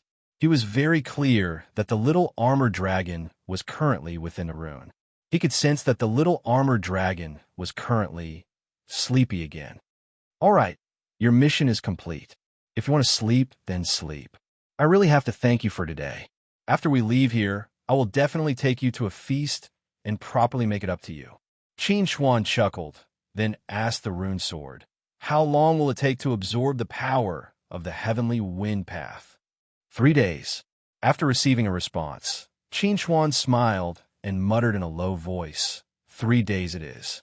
Just as well, let me test how much this battle armor can raise my strength." Just as Qinchuan was helping the rune sword absorb the power of the heavenly wind path, the people of Sunflower Planet far away in the Big Wood Galaxy finally discovered the problem of the Sunflower Path. Hai Feng's gaze was extremely gloomy as he stared at Heart, who was standing in front of him, and coldly said, "What did you just say? Is there a problem with Sunflower Path?" Heart nodded and said to Hai Feng, "I wasn't the one who discovered the problem. It was those talisman formation masters who were comprehending the Sunflower Dao. They said that besides its size, there was no difference between the Sunflower Dao and other sunflowers. It was completely an ordinary sunflower. How is this possible? Is there something wrong with someone's brain?" Hai Feng snorted coldly. "If you can't comprehend the Dao runes, then you're saying that there's something wrong with the Dao runes. What a joke. Mr. Haida, of course I wouldn't believe it if it was only one person who said that. However, all the talisman formation masters outside are saying the same thing." Heart felt a headache coming on. "I don't know what's going on either. That's why I came to find you. I want to go out with you to take a look." "Then what are we waiting for? Let's go and take a look." Hai Feng took the lead and left the camp, heading straight for Sunflower Path. He couldn't help but frown when he saw the crowd that was a kilometer away from Sunflower Path. All the talisman formation masters in the camp were already here. Could it be that there really was a problem with Sunflower Path? When he thought of this, Hai Feng subconsciously looked at Sunflower Path. In the past, Sunflower Path had always given him a very special feeling. It was as if he was looking up at a great and tiny existence. However, he didn't have this feeling at all now. In his eyes, Sunflower Path was just a sunflower. When he realized this, Hai Feng's expression suddenly became extremely unsightly. Even though he saw it with his own eyes, he still couldn't accept the fact that there was a problem with Sunflower Path. Sure enough, there's a problem. At this moment, Heart's expression was also solemn. "We have to find out what's going on." As he spoke, Heart's figure had already rushed within a kilometer of Sunflower Path. When Hai Feng saw this, he followed closely behind. The two of them landed in front of Sunflower Path almost at the same time and began to observe Sunflower Path at close range. There's no sign of any injuries. There's also no sign of anyone moving. Hart looked at the ground and said in a deep voice, "Could it be that there's a problem with the route?" "Impossible. The route has been completely under our control since 100 years ago. If there's a problem, I'll be the first to receive news." Highphone glanced at Hart with a gloomy gaze and said in a cold voice, "It must be the doing of those natives." Hart was slightly stunned when he heard this. Then, he seemed to have thought of something and exclaimed, "You're talking about the exchange of prisoners?" "That's right." Highphone gnashed his teeth and said, "The reason why they chose to exchange prisoners within 100 meters of Sunflower Path isn't to prevent us from launching a sneak attack on them. It's to destroy the power of Sunflower Path. They're planning to fight to the death with us." Hearing Haifeng's words, Hart's expression changed again and again. He was present when the exchange took place, but he didn't find anything wrong with it. If what Haifeng said was true, then wouldn't he have to bear the greatest responsibility? When Haifeng saw the change in Hart's expression, he knew what Hart was thinking. He snorted and said, "Don't worry. This matter will only be the fault of those natives. You and I are innocent." Hart looked deeply at Haifeng and replied, "Let's go find those natives and see if there's any way to restore Sunflower Path to normal." If it doesn't work, Haifeng narrowed his eyes and said coldly, "If they don't cooperate, then kill them." More than 2 days had passed, and the runic sword had already finished absorbing the power of the sky-wind path. This was a little ahead of schedule. If it was in the past, Qin Chuan might have wanted to leave this place immediately. But now, he had completely fallen in love with this set of battle armor. He wished that the runic sword could absorb more power for 2 more days so that he could familiarize himself with this set of battle armor. I've already given this set of battle armor a name. It's called the Holy King Armor. Qin Chuan laughed and said, "Let's just change the order of the Holy King Armor's name. Isn't that good?" However, Qin Chuan didn't get any response. The little armored dragon was sleeping, and the runic sword was busy digesting the power of sky-wind path. It didn't have time to respond to Qin Chuan. Qin Chuan rubbed his nose awkwardly. Then, with a thought, his figure flashed, and he appeared 1,000 li away. As expected, when I'm wearing the Holy King armor, I can use the little armored dragon's divine ability. Qin Chuan's face was filled with excitement. Shadow Shift, I can do it now, too. However, Qin Chuan didn't get to be happy for long. The Holy King armor on his body turned into a stream of light and slowly disappeared. It returned to the little armored dragon's body and became a shell. The little armored dragon also returned to Qin Chuan's brain and continued to sleep while hugging the Yao core. Chapter 972. The matter of the runic sword absorbing the power of the Skywind Path had been successfully completed, and Qin Chuan's journey of comprehending Dao runes had come to an end. When Qin Chuan left the Skywind Path and returned to the camp, he found that everyone was whispering to each other, as if something big had happened. When Qin Chuan found someone familiar and asked, he found out that the Sunflower Path had lost its power. The Sunflower Path is a Dao rune. How could it suddenly lose its power? This is no small matter. If news of this spreads, the entire Tron Nebula will be shaken. Could it really be, as the rumors say, that it was done by those natives? But isn't the Sunflower Path their god? Why would they do something like killing a god?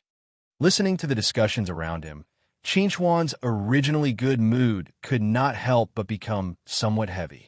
Now that the Sunflower Path's loss of power had been discovered, the great majority government would definitely launch an investigation. If Gouda betrayed him, then his situation would become very bad. I hope they can't find anything, and Gouda can return to his Sunflower God's side as he wished. Then I can be at ease. Qin Chuan took a deep breath and then let out a long breath. Now that things had already happened, it was useless for him to worry, so he might as well relax a little. Just as Qin Chuan was thinking about this, the runic sword in his mind suddenly asked him to return to his room, as if it had something very important to tell him. Qin Chuan did not hesitate to return to his room, and set up several talisman formations in the room to prevent peeping. After confirming that there were no problems, he took the initiative to contact the runic sword. "Big brother, what's the situation this time?" The runic sword did not respond to Qinchuan's question, but slowly inscribed an extremely mysterious rune in front of Qinchuan. Qinchuan looked at the rune that was emitting a lustrous green light and could not help but reveal a look of shock on his face. This familiar feeling, could it be the sunflower path? Just as this thought appeared in Qinchuan's mind, sunflower path suddenly collapsed, turning into countless green dots of light that surged into his brain, turning into a green seed that was planted in his brain. It took root and sprouted, quickly growing into a small sapling, and, at a speed visible to the naked eye, it continued to grow into a towering tree. At this moment, Qinchuan clearly felt that there was something new in his memory. World of Wood. Qinchuan abruptly opened his eyes, and a sharp glint flashed through his eyes. He was both excited and in disbelief. He had actually comprehended the Sunflower Tao in such a short period of time, and he had even obtained the method to inscribe a Class 5 combat array. This is unbelievable. Qinchuan's face was full of excitement. Doesn't this mean that after the rune sword completely digests the power of the Sky Wind Path, I will be able to comprehend the Sky Wind Path and obtain a level 5 wind battle formation? Qinchuan dared to guarantee that there was absolutely no one in this world who could comprehend Tao inscriptions faster than him. In the face of Qinchuan's speculation, the rune sword gave an extremely affirmative answer. That's right, that's it. What was even more amazing was that the combat array that Qinchuan mastered could be upgraded as his strength increased.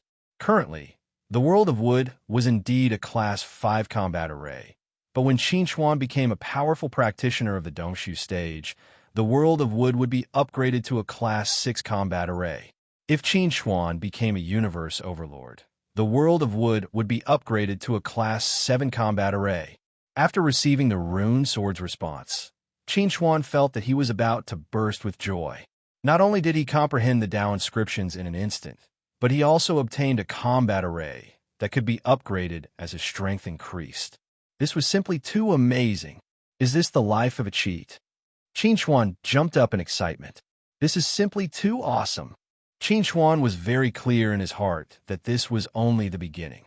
As he helped the rune sword absorb more Tao inscriptions in the future, he would be able to comprehend more Tao inscriptions and obtain more combat arrays. His strength would also become stronger and stronger. However, the only regret is that I still have to learn this Class 5 combat array myself. I can't directly master it.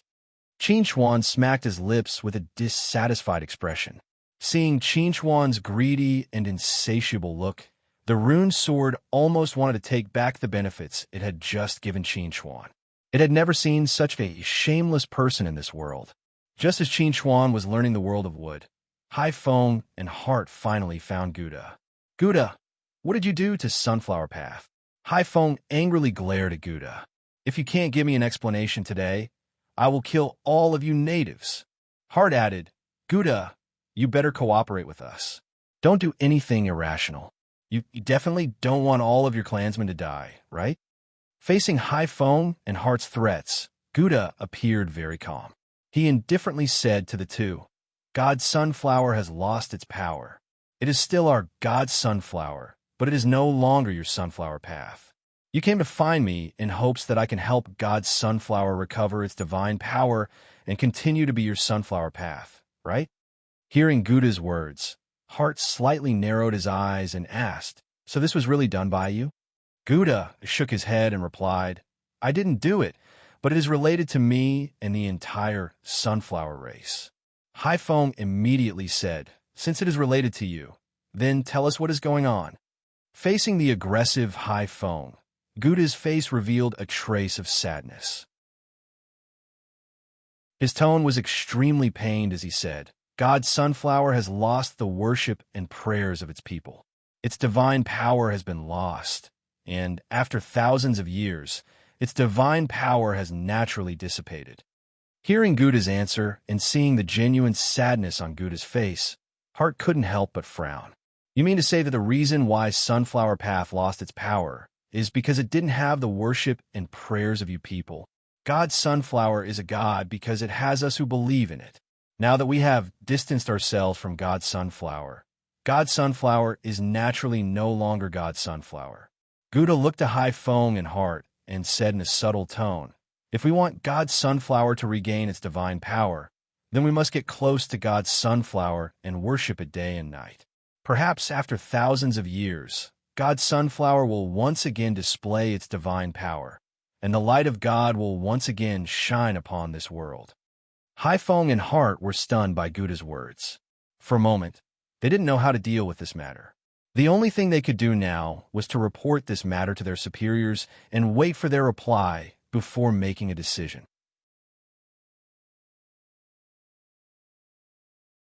Chapter 973. 1 month passed quickly. Qin Xuan and the others boarded the spaceship and prepared to return to Trans City. Compared to the others, Qin Xuan was in a much better mood. According to the Rune Sword, it's not easy to find out that Sky Wind Path has lost its power. First of all, Sky Wind Path is huge. Very few people can get within 1,000 miles of Sky Wind Path and notice the changes in its core. Second of all, Sky Wind Path is always on the move. It's very difficult to comprehend Sky Wind Path, so it's normal that it hasn't made any progress for a long time. According to the calculations of the runic swords, as long as no one who knows the Sky Wind Path particularly well enters within 100 miles of the Sky Wind Path, no one will notice anything wrong. Even so, almost everyone knows that the Sunflower Path has lost its power.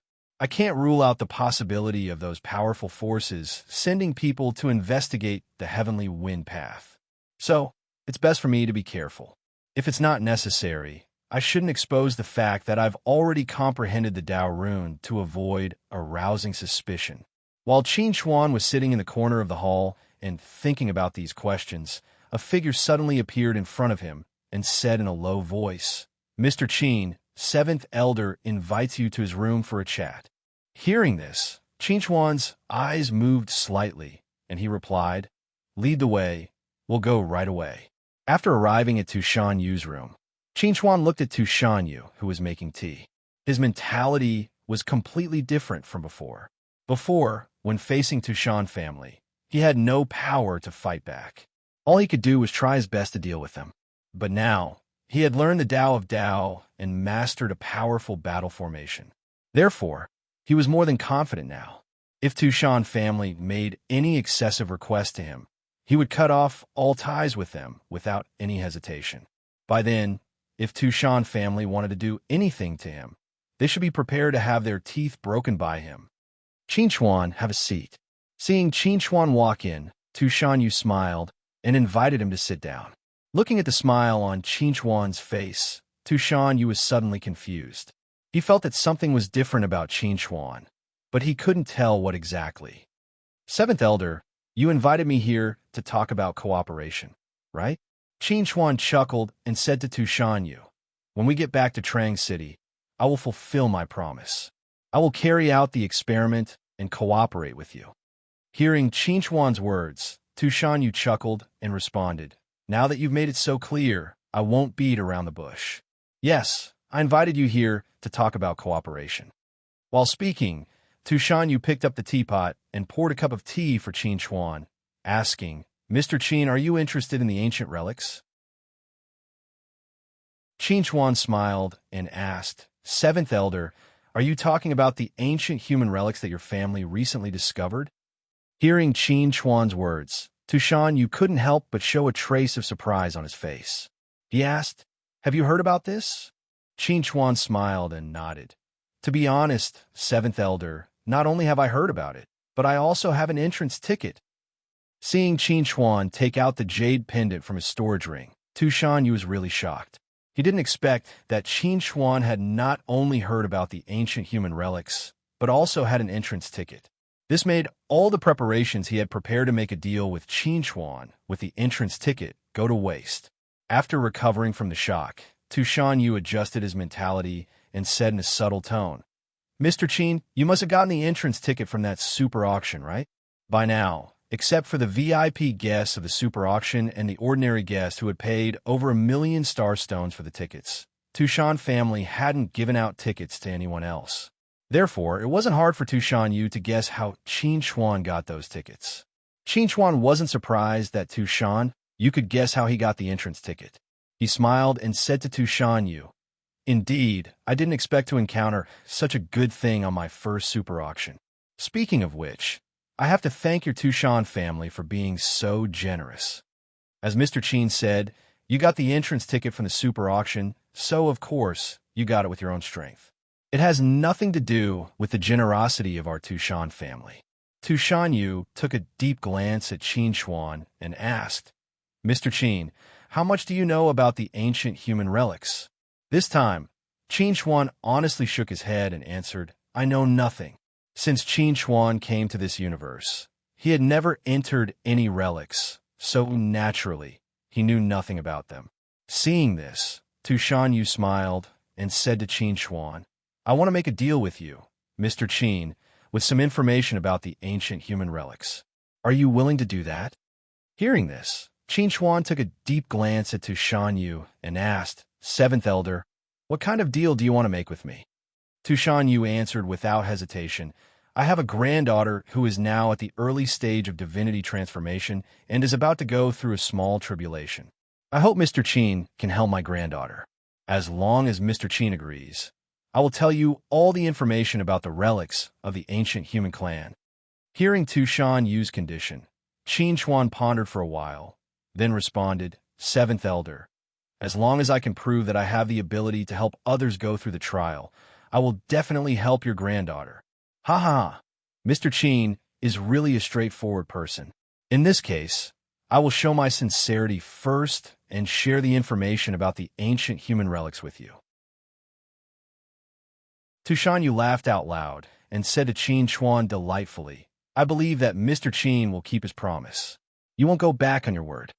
Qin Chuan chuckled and said to Tushan Yu, "Seventh Elder, if you don't mind, you can call me Qin Chuan. Mr. Qin is too polite. I don't deserve to be called Mr. in front of you." "That's good. Don't call me Seventh Elder. If you don't mind, you can call me Uncle Yu." Tushan Yu was very satisfied with Qin Chuan's attitude. "I am hundreds of years older than you. Calling me Uncle is not taking advantage of you. Then please take care of me, Uncle Yu." Qin Chuan grinned. Judging from Tushan Yu's behavior, the Tushan family's attitude towards him was not bad. He would stay in Tron Nebula for a long time in the future, so he didn't mind meeting a few uncles and aunts in the Tushan family. After all, it was always right to have a good relationship with the Tushan family.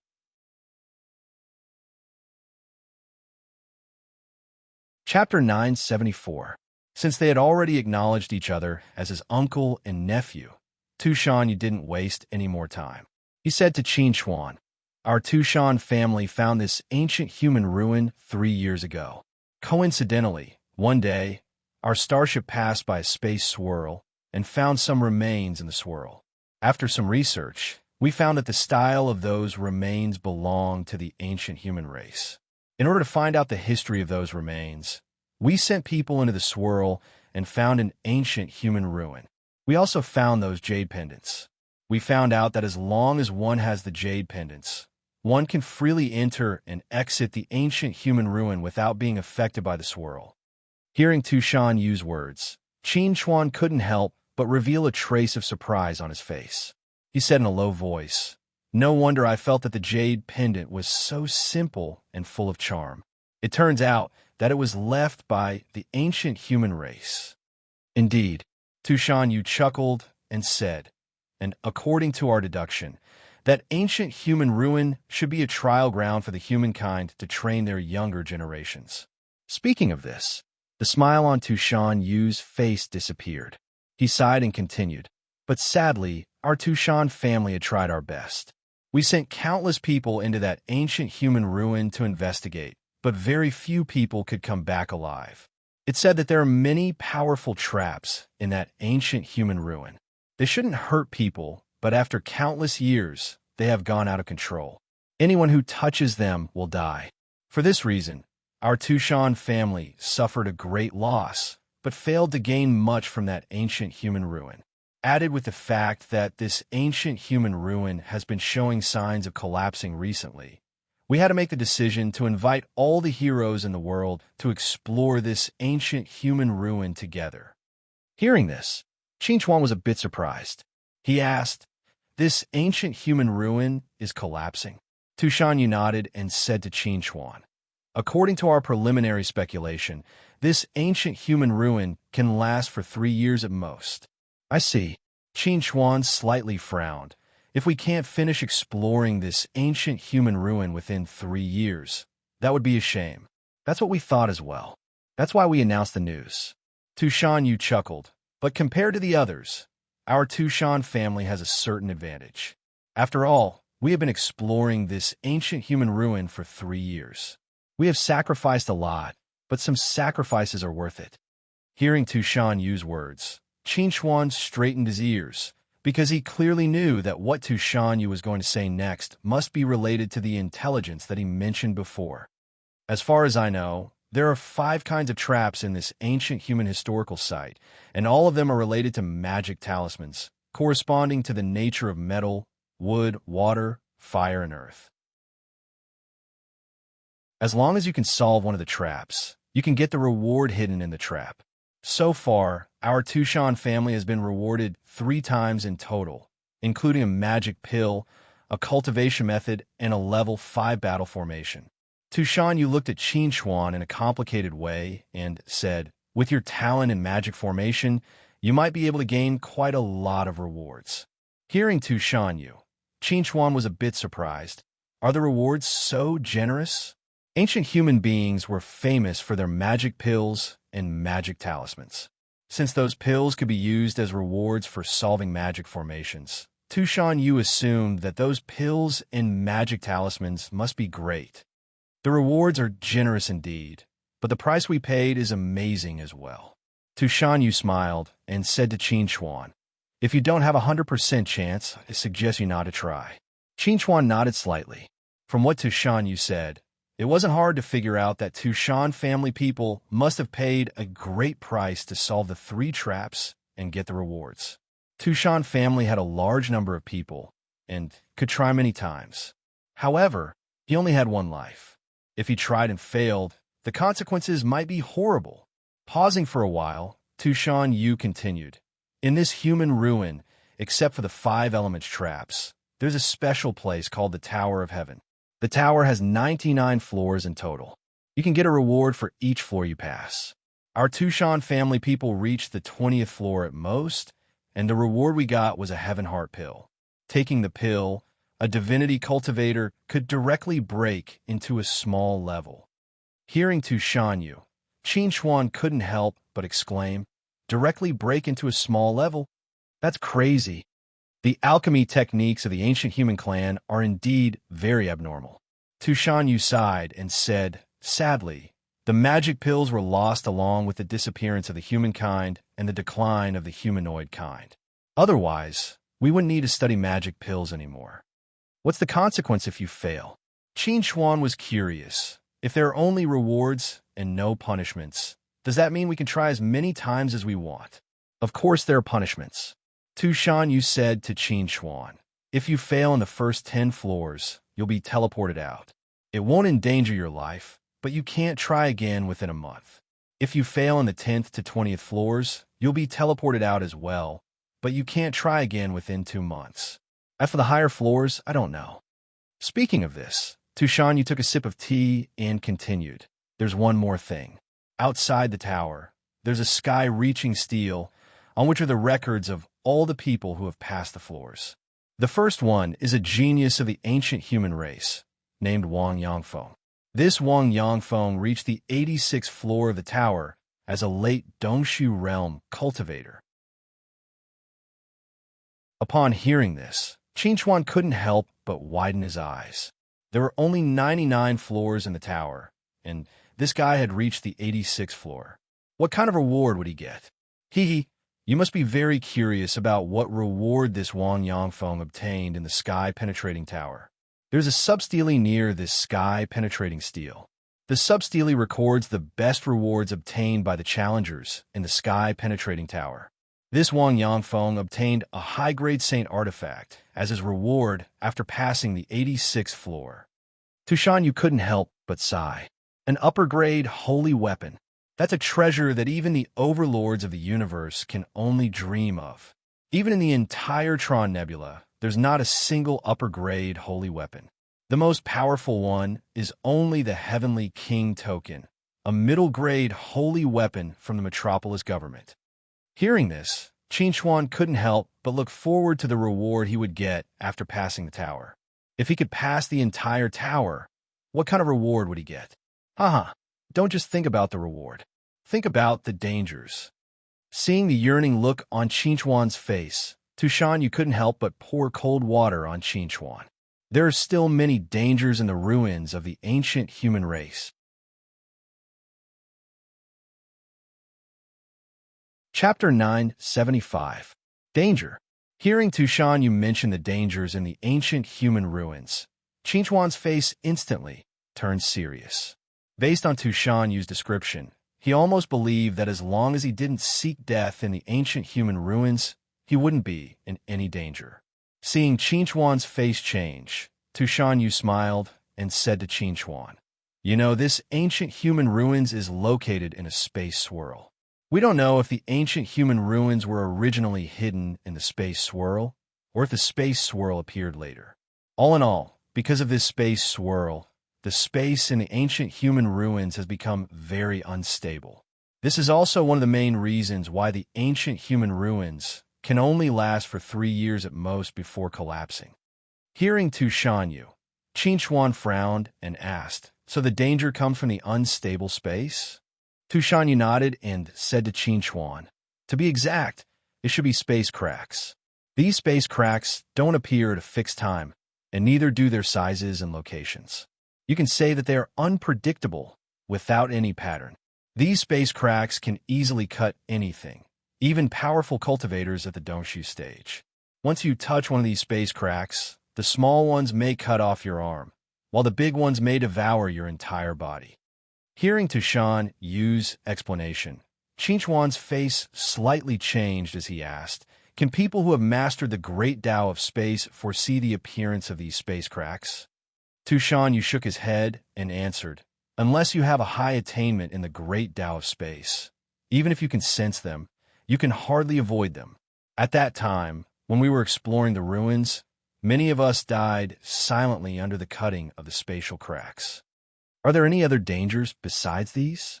Judging from Tu Shan Yu's expression, Qin Chuan felt that the dangers didn't only come from the space cracks. Hearing Qin Chuan's question, Tu Shan Yu chuckled and answered, "Indeed, apart from the space cracks, which are almost unpreventable, there is another kind of danger in the ancient ruins, which is the void creatures." Void creatures? This was not the first time Qin Chuan heard about void creatures. The Grand Duke of Black Chess in the Sane Galaxy was conferred the title of Grand Duke because of his contributions in fighting against void creatures. Qin Chuan asked curiously, "What kind of existence is a void creature? I've never seen one before, so I don't know much about it." Facing Qin Chuan's question, Tu Shan Yu shook his head and replied, "To be honest, almost no one in this universe knows what kind of race the void creatures are and how they appear in our world. However, one thing is certain, and that is that the void creatures will definitely attack us once they encounter us. They will not stop until they die." Qin Chuan asked again, "How strong are those void creatures?" Tu Shan Yu answered, "The strength of void creatures is directly related to their size. The bigger the size, the stronger they are. The weakest one is as powerful as a nascent soul stage cultivator, while the strongest one is as powerful as a complete Dongshu stage cultivator." Hearing Tu Shan Yu's answer, Qin Chuan was shocked. The strongest void creature was as powerful as a complete Dongshu stage cultivator. Didn't that mean that they would have no fun if they encountered one? As far as I know, there are a total of 2 void creatures that have reached the peak of Dongshu realm in the ruins. The places where they're located are very dark and damp. As long as you don't intentionally go near those places, there shouldn't be any problems. Tu Shan Yu said to Qin Chuan, "Of course, if you are directly teleported to those places, You can only blame yourself for being unlucky. Teleported? Qin Xuan was stunned and asked, "Are we randomly teleported to the ancient ruins?" Tu Shanyu nodded and responded, "That's right, it's a random teleportation. Maybe you'll appear in a treasure vault after entering the relic and earn a lot, or maybe you'll appear in the center of a group of void creatures and be torn to pieces. It all depends on your luck." Hearing Tu Shanyu's words, Qin Xuan was quite embarrassed. He didn't expect that even entering the ancient ruins depended on luck. If it weren't for all these restrictions, with the strength of our Tu Shan family, we wouldn't have been unable to explore this ancient ruins for such a long time. Tu Shanyu looked at Qin Xuan, was with a subtle look, and said, "So, if you choose to quit now, it's not too late." "I won't quit." Qin Xuan was smiled and said to Tu Shanyu, "Cultivation is against the natural order. If I choose to retreat when facing dangers and difficulties, then what's the point of cultivating?" Hearing Qin Xuan was, Tu Shanyu clapped his hands and said, "Good. You're indeed a young hero. You're indeed courageous. I think Uncle Yu doesn't want me to die in the ancient ruins either, right? So, do you have any other information to share?" Qin Xuan grinned. "I can keep my mouth shut." Hearing this, Tu Shanyu laughed and said to Qin Xuan, "I've told you everything I know. If you wanted to say something else, I can only remind you that you'd better not trust anyone except yourself in the ruins, especially when you've gained some benefits." Tu Shanyu threw a complicated glance at Qin Xuan was, "Do you understand?" Qin Xuan was nodded and said to Tu Shanyu, "Thank for the reminder. I'll remember it." It was 2 hours later when Qin Xuan left Tu Shanyu's room. During this time, he had gained a certain understanding of the ancient human ruins. If he wasn't so unlucky as to be teleported directly into a dangerous area, he should be able to live a relatively comfortable life. After returning to his room, Qin Xuan was sorting out the information he got from Tu Shanyu and was about to send it to A.O. Feng. Unexpectedly, A.O. Feng suddenly sent him a call invitation. Qin Xuan was immediately accepting A.O. Feng's call invitation, and A.O. Feng's familiar voice rang in Qin Xuan's ears. "Qin Xuan, it's about time for you to come back," A.O. Feng said to Qin Xuan with a smile. "Am I disturbing you from comprehending the Tao scriptures?" Qin Xuan was chuckling. "Then you're really disturbing me. I almost comprehended the heavenly wind Tao." "Io, stop bragging. You're definitely on a spaceship now. You're on the way back, right?" A.O. Feng smiled. "I'll wait for you at the Star Moon Hotel. Come find me when you're back, and we'll discuss the exploration of the ancient ruins." "Okay." Qin Xuan agreed with a smile. Compared to sending an email, he suddenly felt that it was more pleasantly surprised to tell A.O. Feng the information he knew in person.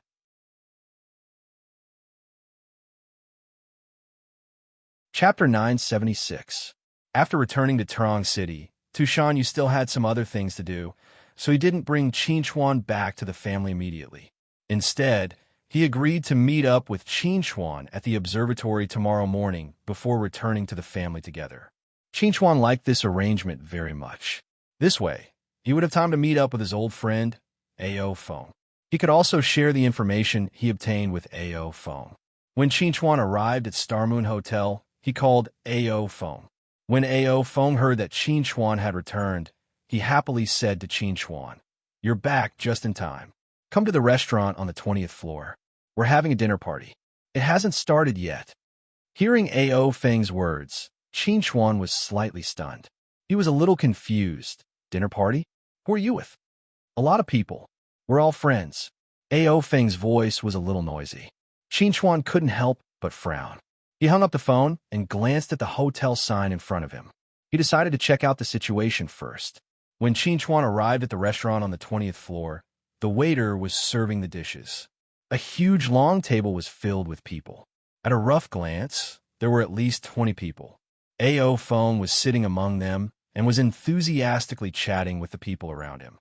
When Qin Xuan walked into the restaurant, A.O. Feng immediately noticed Qin Xuan's arrival. He stood up and waved at Qin Xuan. He shouted, "Hey Qin Xuan, I'm here." When the people around the table heard A.O. Feng shout, they subconsciously turned their heads to look at Qin Xuan. The expression in their eyes was a little subtle. They had heard Ao Feng mention Qin Chuan countless times in the past few days. Today, they finally got to meet him in person. Under everyone's gaze, Qin Chuan slowly walked towards the dining table. Ao Feng pointed at the empty seat beside him and said to Qin Chuan, "This seat is reserved for you. Come quickly." Just as Qin Chuan was about to sit down on the empty seat, the handsome young man sitting at the head of the table suddenly said faintly, "This new friend, shouldn't you introduce yourself before sitting down?" Hearing the young man's words, Qin Chuan raised his eyebrows and asked, "Who are you?" The handsome young man smiled and said to Qin Chuan, "It seems that Ao Feng didn't mention me to you. I'm Stam, the president of the fraternity." Fraternity? Upon hearing the name of this very special organization, Qin Chuan turned his gaze to Ao Feng and asked curiously, "What does this mean?" Ao Feng stood up and smiled at Qin Chuan. "The fraternity is a guild we established together. Everyone here is a member. You still haven't explained clearly what this fraternity does." Qin Chuan looked at Ao Feng with a subtle expression. "Furthermore, I don't think I need the help of these people."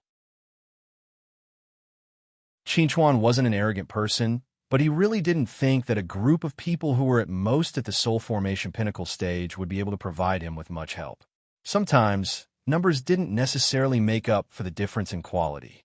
Following Qin Chuan's words, everyone's gazes toward Qin Chuan instantly became unfriendly. Qin Chuan's attitude was clearly looking down on them. It would be strange if they were happy. Ao Feng saw the change in everyone's expressions and hurriedly said to Qin Chuan, "Qin Chuan, don't speak nonsense. All right, Ao Feng, let me explain for you." Stam chuckled and said to Qin Chuan, "We may not be able to provide you with any help in the outside world, but what about in the ancient human ruins? Are you sure you can move freely in the ancient human ruins without encountering any danger and without needing any help?" Hearing Stam mention the ancient human ruins, Qin Chuan's heart stirred slightly. He asked, "You established this fraternity to deal with the ancient human ruins that will be taking place soon?" "That's right. That's how it is. Everyone here has an entry ticket." Stam looked at Qin Chuan. "I've heard Ao Feng talk about you before. You're a good young man. If you're willing to join us, I can give you the position of deputy." When Qin Chuan heard this, he looked at Stam with a playful gaze. He smiled and asked, "The position of deputy? I'd like to know what this position is for." The fraternity is divided into 4 positions: member, team leader, deputy, and president. When everyone gathers together, they have to listen to the arrangements of their superiors. This arrangement also includes how to distribute the spoils. Stam said proudly to Qin Chuan, "Because of my appreciation, you will have power second only to mine. What do you think? Don't you think it's pretty good?" Qin Chuan didn't think there was anything wrong with Ao Feng joining this fraternity. When he heard Stam's arrogant words and the others' expressions of agreement, he couldn't help but wonder if Ao Feng's brain was damaged. Why would he join such an unreliable organization? "Sorry, I'm not interested." Qin Chuan shook his head. "I don't like to manage others, and I don't like to be managed by others." In the face of Qin Chuan's rejection, before Stam could say anything, Ao Feng anxiously sent a voice transmission to Qin Chuan. "Qin Chuan, calm down. These people are from various forces in Terang City. Although their backgrounds aren't as powerful as the Metropolis Prefecture or the Tushan family, they're still a force to be reckoned with. It'll be much more convenient for us to move around the ancient human ruins with them." Hearing Ao Feng's words, Qin Chuan looked at Ao Feng with a subtle gaze and replied, "Would you believe me if I said it'd be more convenient for you to move around with me? Don't joke around. Stam has insider information." Ao Feng didn't believe Qin Chuan's words at all. He said to Qin Chuan, "Stam said that there are void creatures in the ancient human ruins." Seeing Ao Feng's attitude, Qin Chuan pursed his lips and said to Ao Feng, "I understand what you mean. At the same time, I respect your choice. I'm sorry, but I won't be moving with these people." After saying that, Qin Chuan turned around and walked out of the restaurant. He had completely lost interest in staying here. "Wait, you can't leave yet." At this moment, Stam suddenly said to Qin Chuan, "Everyone has to pay a membership fee to join the fraternity. It's not much, only 30,000 star stones. Your friend A.O. Feng doesn't have that many star stones. He once said that as long as you come back, you'll definitely help him pay the fee. If you want to leave and aren't willing to pay for him, then he can only go with you." Hearing Stam's words, Qin Chuan slowly turned around and looked at A.O. Feng. When he saw the pleading expression on A.O. Feng's face, he couldn't help but sigh. "Understand. 30,000 star stones. I'll pay for him."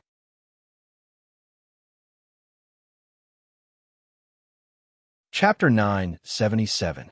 Qin Chuan thought that his meeting with A.O. Feng would be a reunion between friends after a long separation, and that everyone should be happy about it. However, he never thought that he would encounter such a farce. After leaving the hotel, Qin Chuan could still see A.O. Feng's pleading face from time to time. He clearly remembered how fast A.O. Feng's expression changed when he said that he was willing to pay the membership fee for A.O. Feng. It only took a split second for A.O. Feng to turn from a pitiful, pleading face to an excited one. After Qin Chuan took out the 30,000 star stones, A.O. Feng didn't try to keep him any longer. It was as if Qin Chuan's only purpose was to pay the 30,000 star stones. As for the rest, A.O. Feng didn't seem to care, even if it was the friendship they had formed after going through a crisis together. This made Qin Chuan feel a little disappointed, but also a little relieved. After sighing with emotion, Qin Chuan quickly threw this matter to the back of his mind. He was not the kind of person who liked to torture himself. Since they could no longer be friends, then he would just be an unimportant stranger. The 30,000 star stones would be his last bit of care for A.O. Feng. After returning to the observatory hotel, Qin Chuan meditated on the world of woods for a whole night. The next morning, he showed up in the lobby of the hotel at 7 o'clock sharp, quietly and patiently waiting for Tu Shanyue's arrival. Fortunately, Tu Shanyue didn't keep him waiting for too long. 20 minutes later, Tu Shanyue appeared in the lobby of the hotel and stood in front of him. Looking at the energetic Qin Chuan, Tu Shanyue chuckled and said to Qin Chuan, "Let's go back to the family." Qin Chuan looked at the nearly 20 people behind Tu Shanyue and said with a smile, "Uncle Yu, so you went to recruit these people yesterday?" Tu Shanyue nodded with a smile and responded, "After every Talisman Formation Master Conference, we have to select the best Talisman Formation Masters who meet our requirements from over 100 winners and invite them to join the family. These people will be your colleagues in the future, so you can control your attitude." Finishing his speech, Tushan Yu and the others boarded a spaceship parked outside, heading straight to a steel satellite in the west of Terang City. That was the headquarters of the Tushan family. As one of the most powerful forces in Trang City, Tushan family occupied an entire steel satellite. Since this satellite was labeled as Tushan family, it had become a private territory of Tushan family. Except for Tushan family members and guests, no one else was allowed to approach this satellite. Once anyone with ill intentions was found, the guards of Tushan family would directly kill him or her as an intruder. This was a rule that everyone living in Trang City knew. By now, Qin Chuan had learned about this rule. Therefore, before he was fully accepted by the Tushan family, he would have to take the Tushan family spaceship to travel to and from this satellite. When the spaceship slowly landed in the starport on the steel satellite, Tushan Yu smilingly said to Qin Chuan, "Welcome to Tushan Manor." Hearing this, Qin Chuan chuckled and said to Tushan Yu, "No wonder you're from Tushan family. You're able to occupy such a large metal satellite in Terang City as your manor. This is how the universe works. Powerful people can have everything they want. If one day, a powerful being who can make Tushan family helpless suddenly appeared and asked us to move out of our manor, we would have no choice but to retreat." Tushan Yu chuckled, "But I hope that day will never come." While talking, Qin Chuan followed behind Tushan Yu and got off the spaceship. After a simple inspection in the starport, they boarded the spaceship and headed to the personnel center of the manor. On the spaceship, Tushan Yu explained to Qin Chuan, "Everyone who joins the family for the first time needs to go to the personnel center to register. Only people with IDs are allowed to move freely in some special areas of the manor. Special areas? Asked Qin Chuan curiously. Are there any forbidden areas in the manor? Tu Shanyu nodded and answered, there are 3 forbidden areas in the manor. The first one is where the elders of the family cultivate themselves. It's called Jingxi Palace. No one is allowed to break in. If anyone is caught entering Jingxi Palace without permission, he or she will be expelled from the family or killed on the spot. The second one is the medicine-making center. No one is allowed to break in except for those who have a pass. The punishment is the same as the first one. The third one is the treasure room. The treasures collected by the family from all over the world are kept in there. I don't need to repeat myself. You should know the consequences of breaking in. Hearing Tu Shanyu's words, Qin Chuan slightly nodded, smiled, and said, I will keep that in mind. Jingxi Palace, Medicine Concoction Center, and Treasure Pavilion are places that I can never go to. For my own life, I will try my best to avoid these 3 places. While they were talking, the spaceship had already arrived at the personnel center. The others were led by the staff to register, while Qin Chuan was led by Tu Shanyu. Qin Chuan, humanoid, 72 years old. Qin Chuan gave some simple information about himself to the staff. Because Tu Shanyu was with him, Qin Chuan didn't have to go through some tests that the others had to go through. This made Qin Chuan feel quite lucky. If he had to do some blood test or bone-touching test, his identity would have been exposed immediately. Soon, Qin Chuan received his ID card, which was a thumb-sized chip. As long as he put the chip in his optical computer, he would be able to enter and leave the manor freely. It was worth mentioning that the model of Qin Chuan's optical computer was a bit old. The staff couldn't stand it anymore, so they provided a brand new optical computer for Qin Chuan. The optical computer was only the size of a ring. It could be used as an optical computer and could even be used as a storage space. Thank you. Qin Chuan took off the slightly heavy optical computer on his wrist, smiled, and said, in fact, I've been wanting to change that antique for a long time. All right, your ID card is done. We can go and meet the other elders of the family now. Tu Shanyu said to Qin Chuan, after you meet those elders, you have to remember one thing. Except for the specific questions about the Great Law of Thunder, you can answer whatever they want. You can even fool them. Hearing Tu Shanyu's words, Qin Chuan nodded slightly, indicating that he understood. He understood what Tu Shanyu meant. What the Tu Shan family cared about was whether or not he could help someone pass the divine retribution.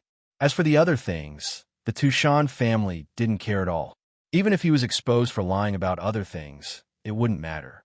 At least, so far, Qin Chuan had a pretty good impression of the Tu Shan family. As long as nothing went wrong in the next step, his friendship with the Tu Shan family should last for a long time.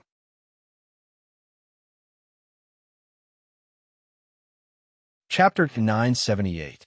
The place Tu Shanyu took Qin Chuan to was called the Elders' Hall, where the elders usually held meetings. Today, except for the Great Elder and the Second Elder, who were in closed-door cultivation, the other 6 elders and the leader of the family had all come to the Elders' Hall, waiting for Tu Shanyu and Qin Chuan. When Tu Shanyu led Qin Chuan into the Elders' Hall, the people sitting in the hall all turned their heads and looked at Qin Chuan, who was walking behind Tu Shanyu. Facing these gazes, Qin Chuan couldn't help but feel nervous. After all, these people in front of him were all powerful cultivators at the Dongshu stage. It would be a lie to say that he wasn't nervous. Patriarch, elders, I'm back.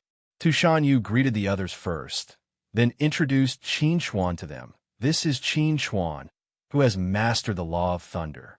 It seems that he has the ability to help people pass the heavenly tribulation.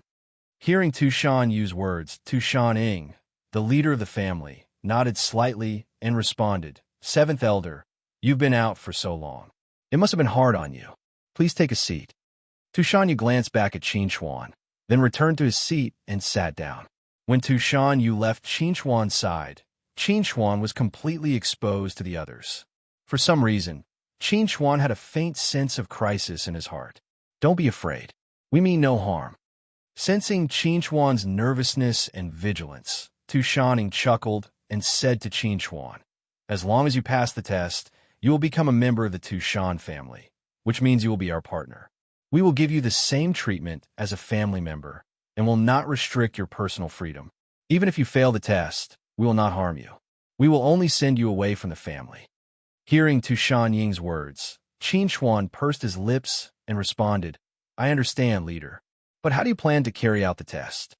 Hearing this, Tushan Ying replied, "The experiment is very simple.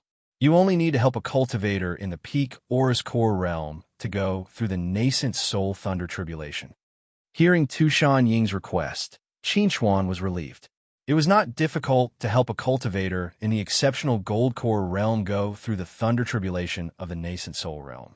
Even if there was an accident, he would not be in any danger. It could be regarded as a relatively simple experiment.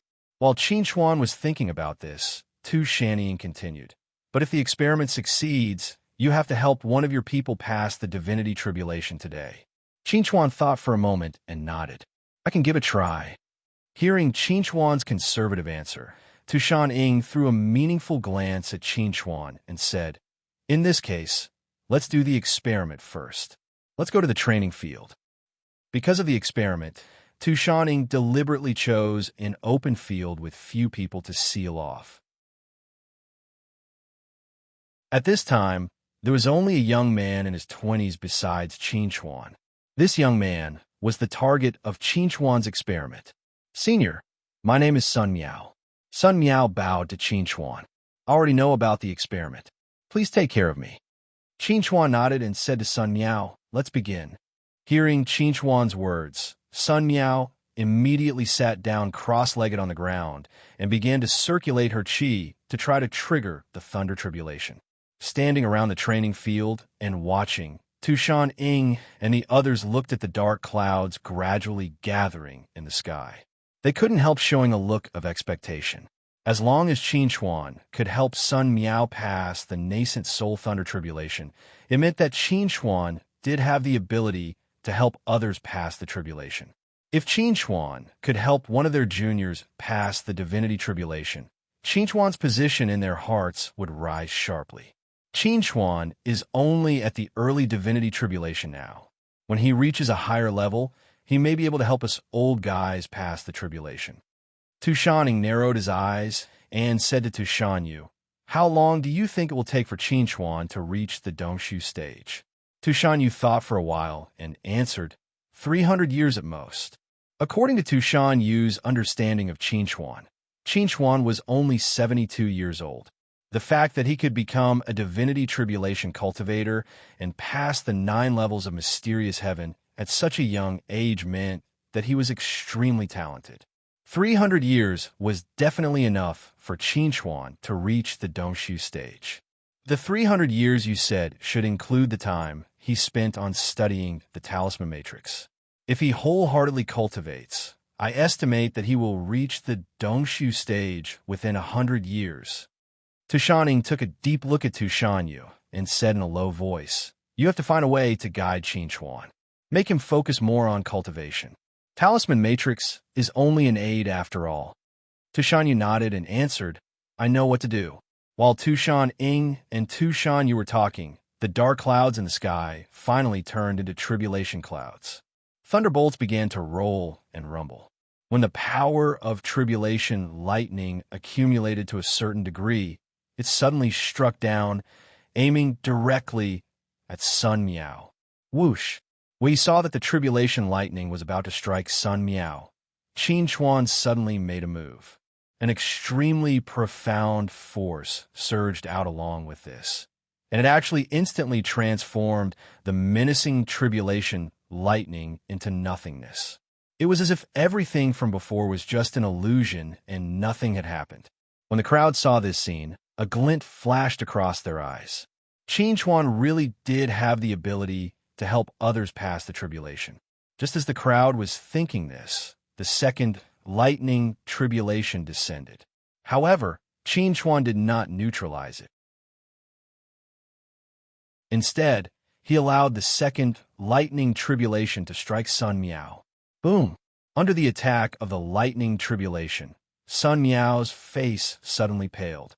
The destructive power and life force of the lightning tribulation constantly ravaged and repaired Sun Miao's body, causing Sun Miao both pain and joy. Very soon, another bolt of lightning descended. With Sun Miao's talent, she had only triggered an ordinary 6th-grade lightning tribulation. Qin Chuan had only blocked the first and last lightning bolts of the 6 lightning tribulations. Sun Miao had endured the last 4 lightning bolts. Fortunately, there were no problems. When the tribulation clouds in the sky dispersed, the onlookers immediately appeared beside Sun Miao and began to check her body. He is really at the original soul stage. He has passed the tribulation successfully. Although his aura is a little unstable, we can confirm that he has successfully advanced. Soon, everyone checked Sun Miao's condition. After confirming Sun Miao's condition, they couldn't help but turn their heads to look at Qin Chuan. Qin Chuan, can you explain why you only blocked the first and last tribulation thunder and ignored the last 4 tribulation thunder? Is there a limit to your endurance, and you need more time to recover?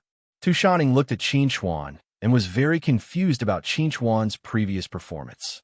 This kind of thing couldn't be sloppy, so it was better to ask in advance. Faced with Tu Shanying's question, Qin Chuan smiled and said to Tu Shanning, I am thinking for Sun Miao.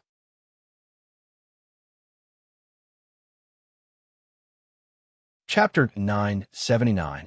Thinking for Sun Miao? Hearing Qin Chuan's answer, the others were all stunned and pondered. Facing the doubts of the others, Qin Chuan further explained, Thunder Tribulation is different from Heaven Tribulation. It has both destructive power and vitality. It can heal the human body at the same time and bring great benefits to the human body. The more Thunder Tribulations Sun Miao suffers, the more benefits he will get.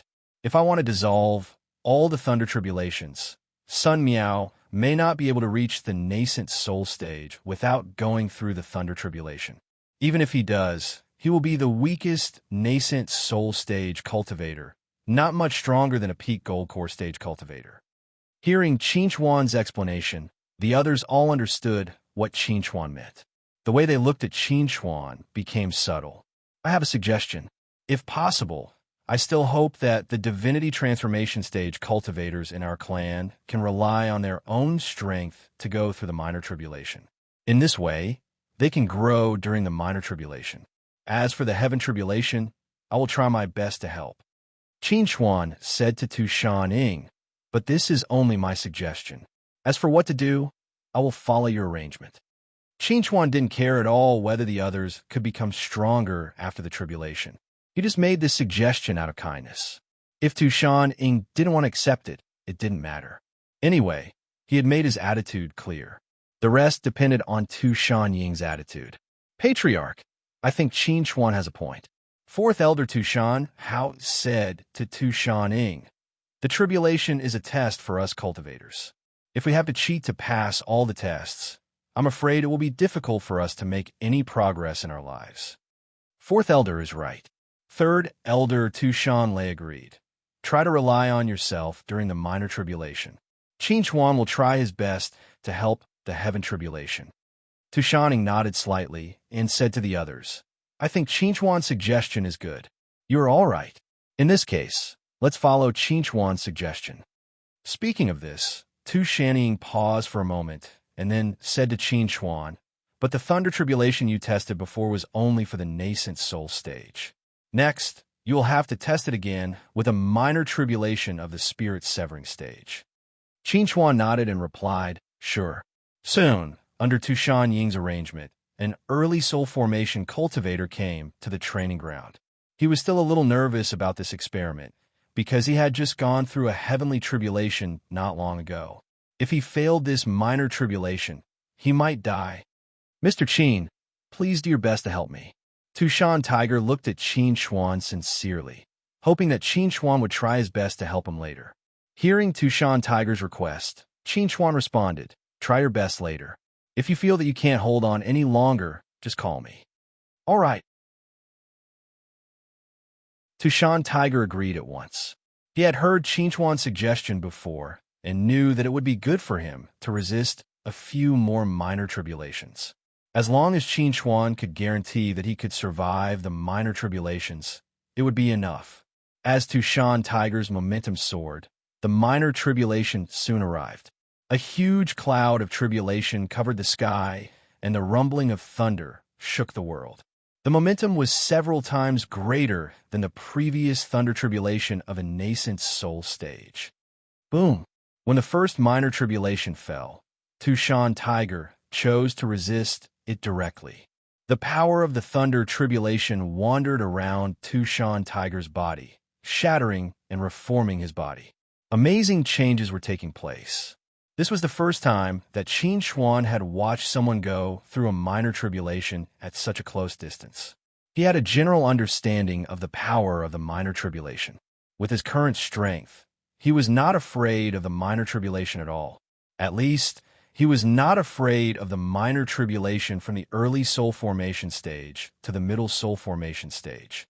After enduring 4 minor tribulations in a row, Tushan Tiger finally couldn't help but roar to Qin Chuan, "I can't hold on any longer." Before Tushan Tiger's voice faded away, the 5th minor tribulation had fallen. This time, Qin Chuan finally chose to resist it with the law of thunder. To Qin Chuan's surprise, the minor tribulation didn't disappear under the influence of the law of thunder. Instead, it was drawn into his body through the law of thunder. Boom! The power of the thunder tribulation exploded in Qin Chuan's body instantly and turned into endless power, pouring into Qin Chuan's limbs and bones. Finally, it gathered in his dantian and turned into pure spiritual power, which made Qin Chuan's strength soar a little. This sudden change caused Qin Chuan to be dumbfounded. However, he didn't have time to think about this because the 6th minor tribulation had also descended. Moreover, just like the 5th minor tribulation, it surged into his body and finally turned into his strength. However, all this could only be perceived by Qin Chuan. In the eyes of others, Qin Chuan had resolved the minor tribulation, so they didn't notice the subsequent changes in Qin Chuan's body. When the tribulation clouds in the sky dissipated, Tushan Tiger immediately jumped up from the ground and said to Qin Chuan with joy, "Thank you, Mr. Qin, for helping me through the minor tribulation." Hearing Tushan Tiger's words of gratitude, Qin Chuan recovered from the previous shock. He glanced at Tushan Tiger with a slightly strange look and asked, "How do you feel now?" Hearing this, Tushan Tiger replied with a smile, "I feel very good now. It's as if I have endless strength."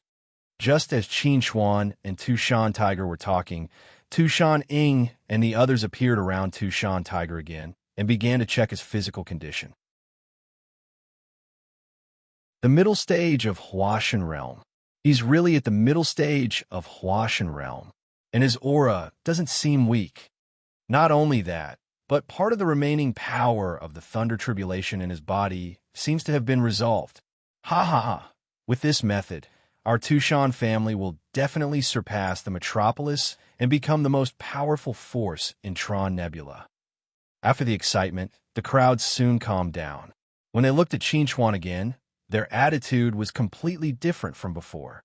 Qin Chuan had proved his value with practical actions, so their attitude towards Qin Chuan naturally changed from indifference to enthusiasm. "Qin Chuan, you've passed the test.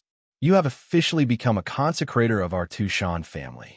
You will enjoy all the benefits of a consecrator and also have special rights. You can freely enter and leave the manor, and you can also go to the library to borrow any books." Tushaning said to Qin Chuan happily, "You can ask for anything you want. If it's reasonable, we will satisfy you." Hearing this, Qin Chuan smiled and said to Tushaning, "Qin Chuan has nothing to ask for. I only hope that our previous cooperation will not change, and that our friendship can continue." Hearing this, Tushaning looked at Qin Chuan in a subtle way. Ever since he became the leader of the Tushan family, this was the first time that a divinity transformation cultivator had talked to him about friendship. However, judging from what Qin Chuan had shown, Qin Chuan was indeed qualified. Tushaning took a deep look at Qin Chuan and responded, "Everything will be as you wish."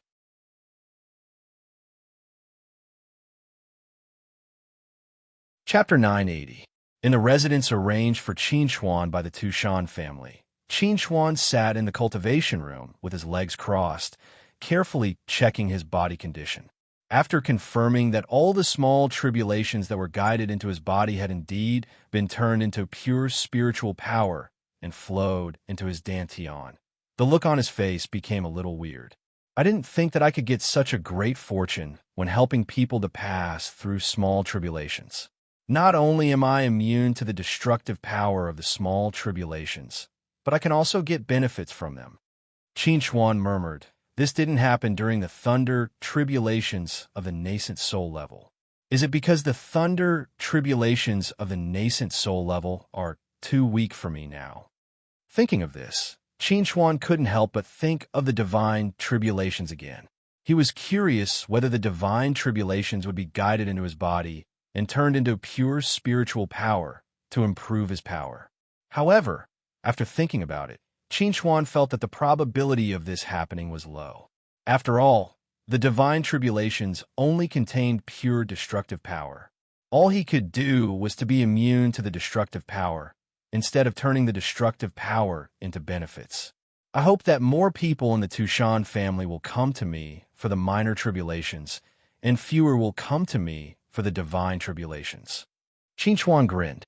If one or two more people came to him for the minor tribulations, he might be able to take the opportunity to break into the middle stage of divinity transformation. While Qin Chuan was thinking about this, Tushan Yu suddenly sent him a message, saying that he would help 2 people pass through their tribulations tomorrow, and both of them were minor tribulations. Reading the message, Qin Chuan couldn't help but be delighted. What a wonderful feeling to have someone give you a pillow when you want to sleep. Rumble. After the last minor tribulation fell, Qin Chuan finally passed through the first minor tribulation in his life and successfully broke into the middle stage of divinity transformation. Earlier, when he helped others pass through their minor tribulations, Qin Chuan absorbed the power contained in 5 minor tribulations, which directly boosted Qin Chuan's power to the peak of the early stage of divinity transformation. He almost triggered a minor tribulation on the spot. Fortunately, Qin Chuan was prepared. He had applied for a special training ground for tribulations through Tushan Yu in advance, so he could pass through this minor tribulation in a relatively private training ground. Compared to the others, my aura and strength after transcending the tribulation are much stronger. It's probably because I transcended a complete minor tribulation while they transcended an incomplete minor tribulation. Sensing the amazing power contained in his body, Qin Chuan couldn't help but smile. Now, he couldn't wait to help more people pass their minor tribulations. Perhaps it wouldn't be long before his power would soar to the peak of divinity transformation, and then he would trigger the void thunder tribulation directly. Of course, Qin Chuan was only thinking about it. First of all, although there were many people in the Tushan family, not everyone needed his help to pass through their tribulations. Second of all, he didn't have the time and energy to help these people pass through their tribulations, because the ancient human ruins were about to be opened to the public. He had to set off for the ancient human ruins. However, before that, Qin Chuan planned to get the rewards for helping others pass through their minor tribulations. According to their agreement, 3 rewards could be exchanged for a 5th-grade battle formation. Although he didn't have the right to choose, Qin Chuan felt that a 5th-grade battle formation collected by the Tushan family shouldn't be too bad.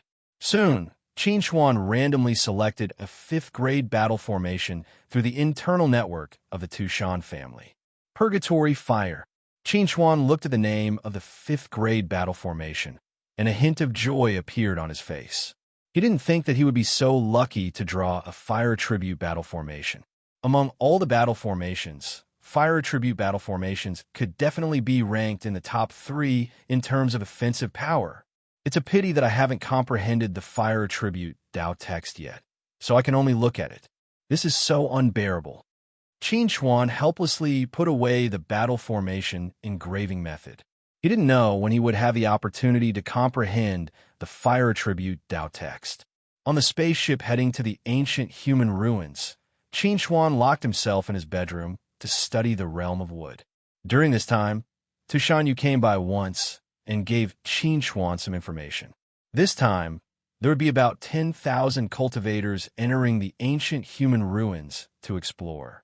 Among them, there were about 1,000 Dongshu stage cultivators, and the rest were all spirit-severing stage cultivators.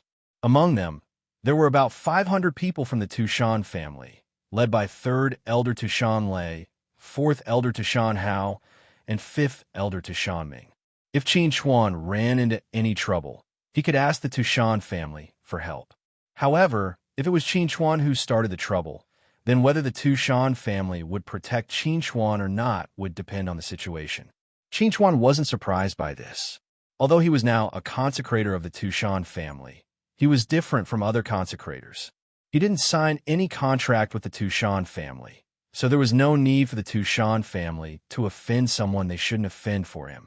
Moreover, Qin Chuan wasn't the kind of person who liked to cause trouble.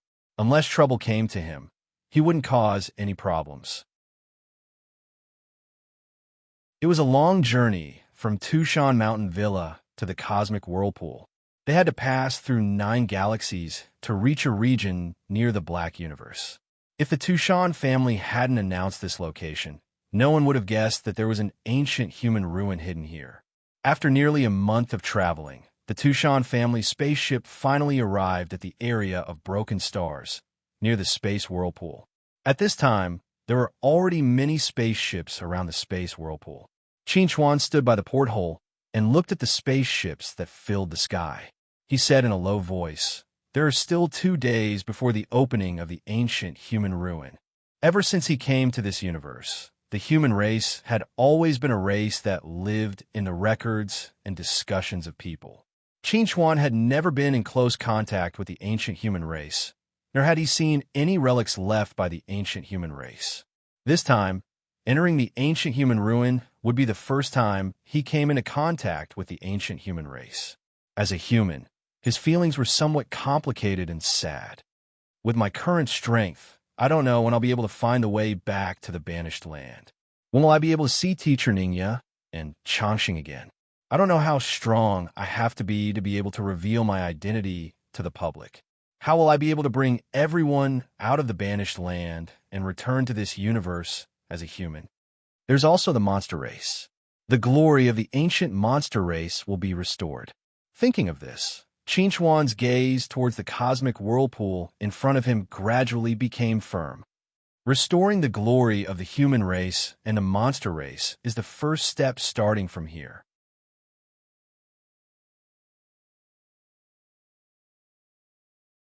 Chapter 981. 3 days of waiting passed in the blink of an eye. When there was less than an hour left before the opening of the ancient human ruins, cultivators at the spirit-severing stage and above were already standing outside the cosmic vortex. There was no lack of Dongshu stage cultivators among them. As for cultivators below the spirit-severing stage, they weren't qualified to participate in this event. Qin Chuan stood together with the Tushan clan people and looked around. Soon, he found Ao Foam in the crowd. When he saw Ao Foam bowing to Stam, Qin Chuan frowned slightly and turned his gaze elsewhere. He didn't want to pay too much attention to Ao Foam. At this moment, he seemed to see a familiar figure from the corner of his eyes. However, when he looked carefully, he found that the figure had disappeared. Strange, I felt like I saw someone familiar the last time I participated in the super auction.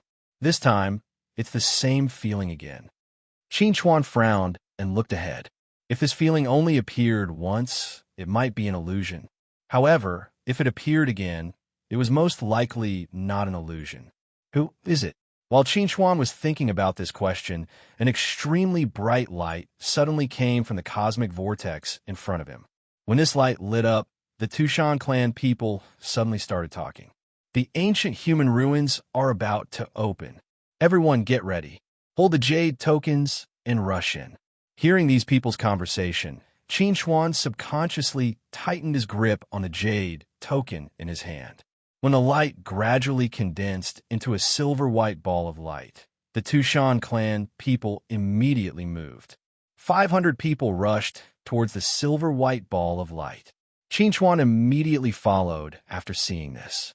When the others saw the Tushan clan people moving, they also immediately took action.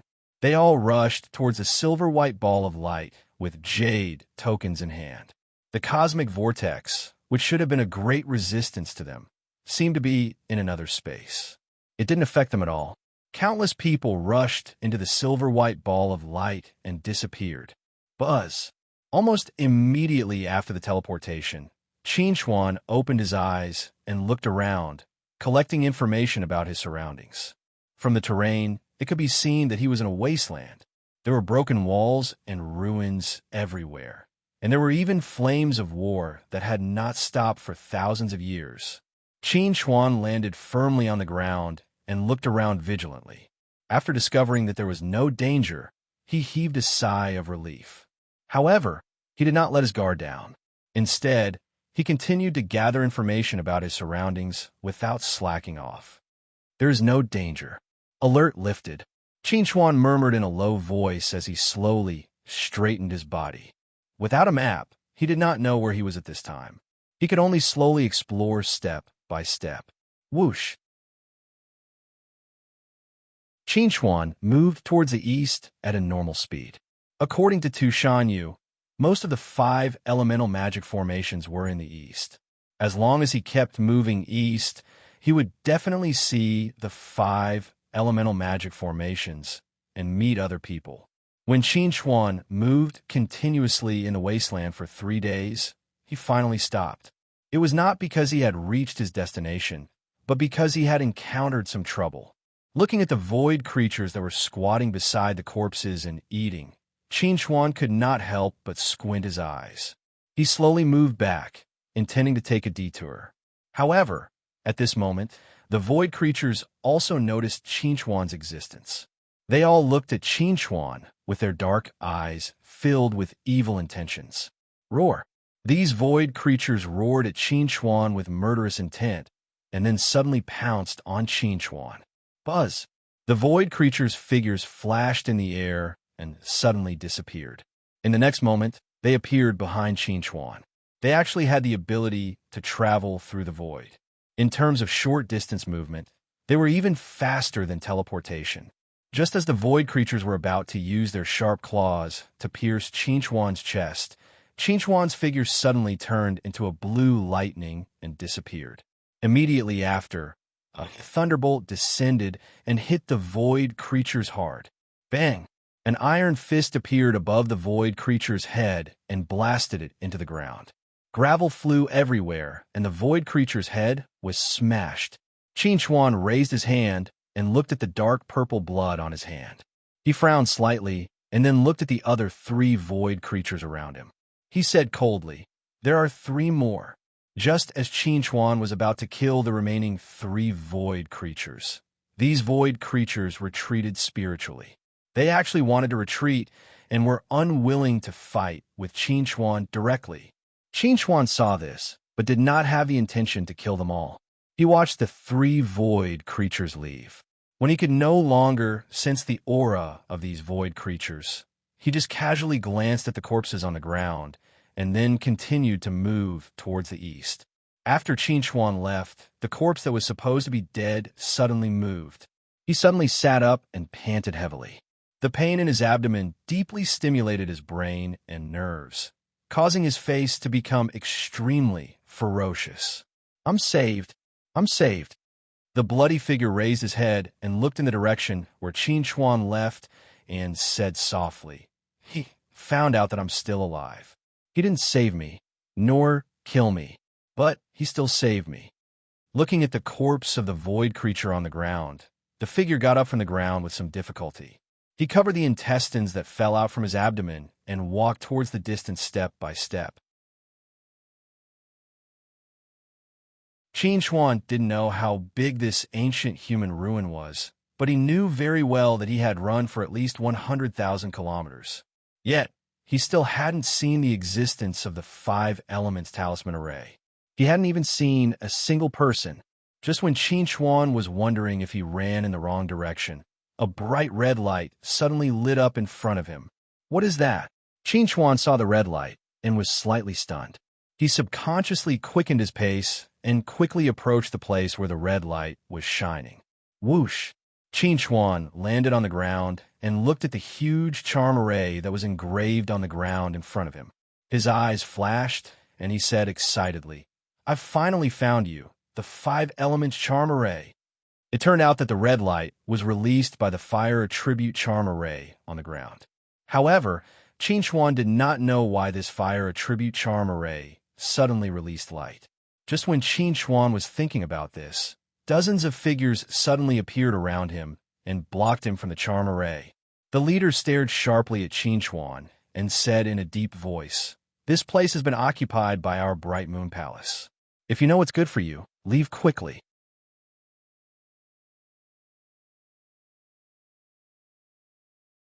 Chapter 982.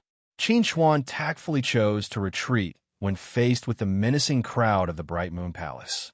He had no intention of fighting for this talisman array. He only wanted to observe this talisman array.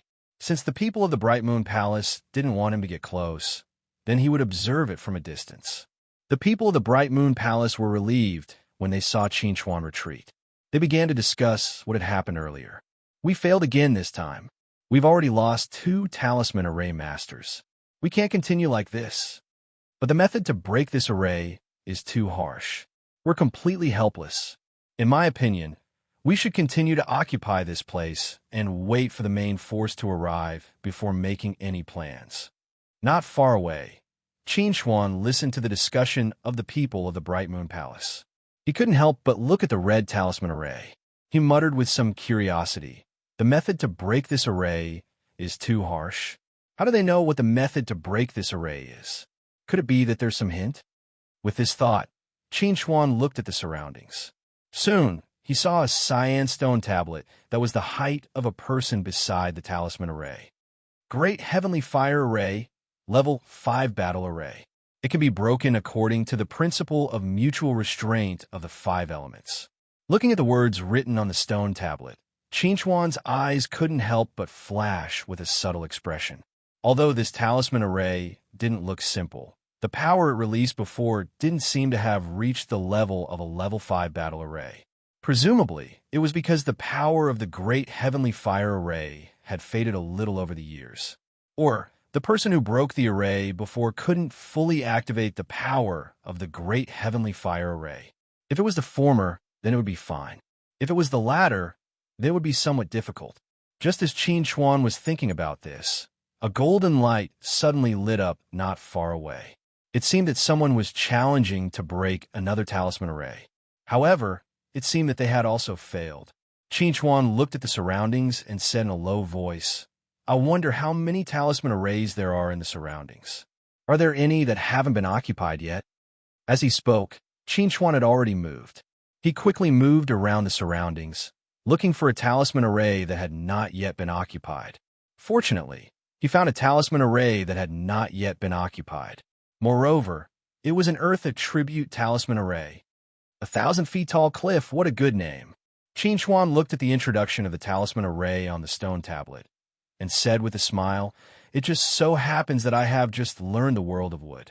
I can use it to try and see if I can break your battle array." According to the principle of mutual restraint between the 5 elements, the world of wood had a high probability of restraining the 1,000 cliff erection. However, Qin Chuan did not immediately take action. He decided to be careful and observe patiently before making a move. However, just as Qin Chuan was about to study the 1,000 feet cliff before him, several figures suddenly appeared behind him. "You get lost. This place has already been occupied by our Heavenly Travel Union." The leader looked at Qin Chuan with an extremely arrogant gaze. It was obvious that he did not take the lone Qin Chuan seriously. With his strength in the late stage of the divine transformation realm, there was indeed no need for him to take Qin Chuan, a mere cultivator in the middle stage of the divine transformation realm, seriously. Hearing the sound behind him, Qin Chuan slowly turned his head and looked at the few figures behind him. He sneered, "While I am studying the talisman array, I have no time to deal with you. You better leave quickly." When the leader heard Qin Chuan's words, he was immediately enraged.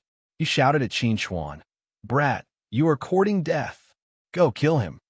In a place like the primordial human ruins, even between people on the same side, there could be disputes, killing and robbing. It was a very normal thing for different forces to fight. No matter which force Qin Chuan belonged to, they would not feel any psychological burden when they attacked him. Coincidentally, Qin Chuan also thought the same. When he saw the people from the Heavenly Travel Union rushing towards him aggressively, Qin Chuan's mind moved. The law of thunder instantly triggered the power of the heavenly tribulation in the bodies of the people from the Heavenly Travel Union. When the power of the heavenly tribulation suddenly erupted, none of them were spared. They were all turned into ashes in an instant. The reason why Qin Chuan used such a killing move at the beginning was that he did not want to waste time on these people. Secondly, he did not want to cause too much of a commotion and attract other people's attention. Therefore, his best choice was to end the battle quickly. Most importantly, Qin Chuan planned to use the people from the Heavenly Travel Union to establish his prestige and warn the people around him not to have any ideas about him. Just as the people from the Heavenly Travel Union appeared with great fanfare to force Qin Chuan away, the surrounding forces who occupied the other talisman arrays also noticed the situation here. They originally thought that Qin Chuan would either escape in a sorry state or die in the hands of the people from the Heavenly Travel Union. However, the outcome greatly exceeded their expectations. Instant kill. When they saw the people from the Heavenly Travel Union turn into ashes in an instant in front of Qin Chuan, everyone could not help but suck in a breath of cold air. Their faces were filled with shock. At the same time, they looked at Qin Chuan with eyes filled with extreme fear. This guy can actually kill 6 people from the Heavenly Travel Union in an instant. The strongest is at the late stage of the divine transformation realm. Doesn't this mean that he also has the ability to kill us in an instant? The people from the Bright Moon Palace who had shouted at Qin Chuan to retreat were now covered in cold sweat. If they had known that Qin Chuan was so powerful, their attitude towards Qin Chuan would have been much better. They would have even been willing to give up the talisman array they occupied. He doesn't look like someone who likes to take the initiative to cause trouble. Someone whispered, otherwise just now we would have, no matter what, we have to show our attitude. You go and apologize to him and explain. The leader casually pointed at someone and instructed, remember to have a better attitude. In order to prevent Qin Chuan from settling the score later, they decided to apologize first. This was the cultivation world, the law of the jungle. Just as the people from the Bright Moon Palace were about to apologize and the other forces were about to test Qin Chuan suddenly lifted his foot and walked into the talisman array. In the next moment, Qin Chuan's figure disappeared. Seeing this scene, everyone was extremely shocked. Qin Chuan had just arrived here not long ago. He had not even tested the array before directly entering it. Wasn't this too hasty? However, because of the previous incident, Qin Chuan had already left a strong impression in everyone's hearts. At this time, Qin Chuan's actions seemed hasty, but everyone felt that it was not impossible for Qin Chuan to break this talisman array. This guy actually entered the array so quickly. The people from the Bright Moon Palace were stunned when they saw Qin Chuan's actions. They did not know whether to say that Qin Chuan was confident or conceited. At this time, other than the people from the Bright Moon Palace, the people from the other forces had temporarily put down their research on the talisman array and gathered here. They wanted to see whether Qin Chuan would die in the array or break out with a reward.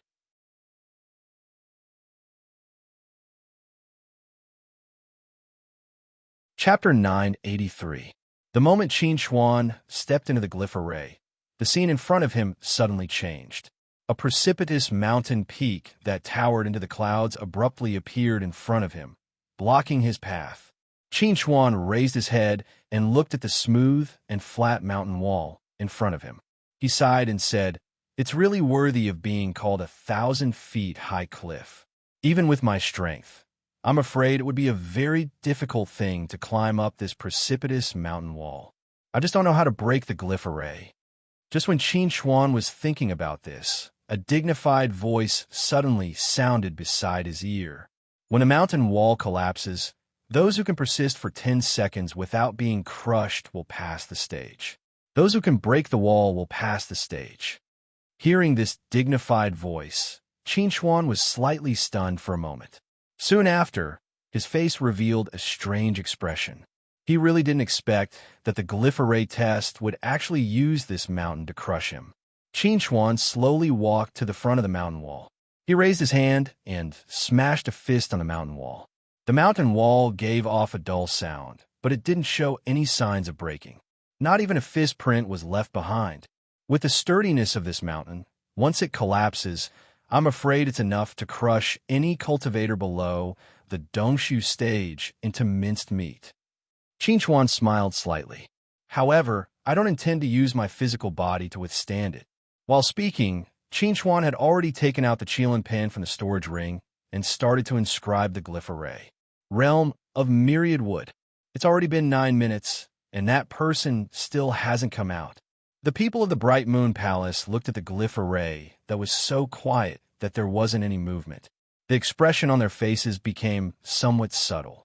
No matter how strong a person was, if he was too conceited, he might die.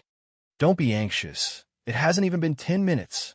Someone said, according to the settings of these glyph arrays, no matter if the challenger takes the initiative to break the glyph array or not, the test will automatically start after 10 minutes. At that time, no matter if he breaks the glyph array or dies, the glyph array will display it. There's only 1 minute left. Let's wait patiently for a while.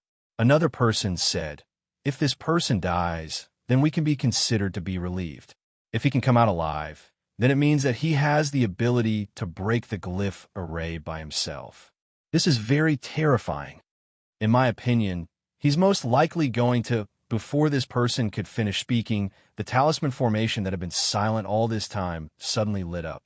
In the next moment, the talisman formation actually shattered with a loud bang and turned into a door that was overflowing with light and color.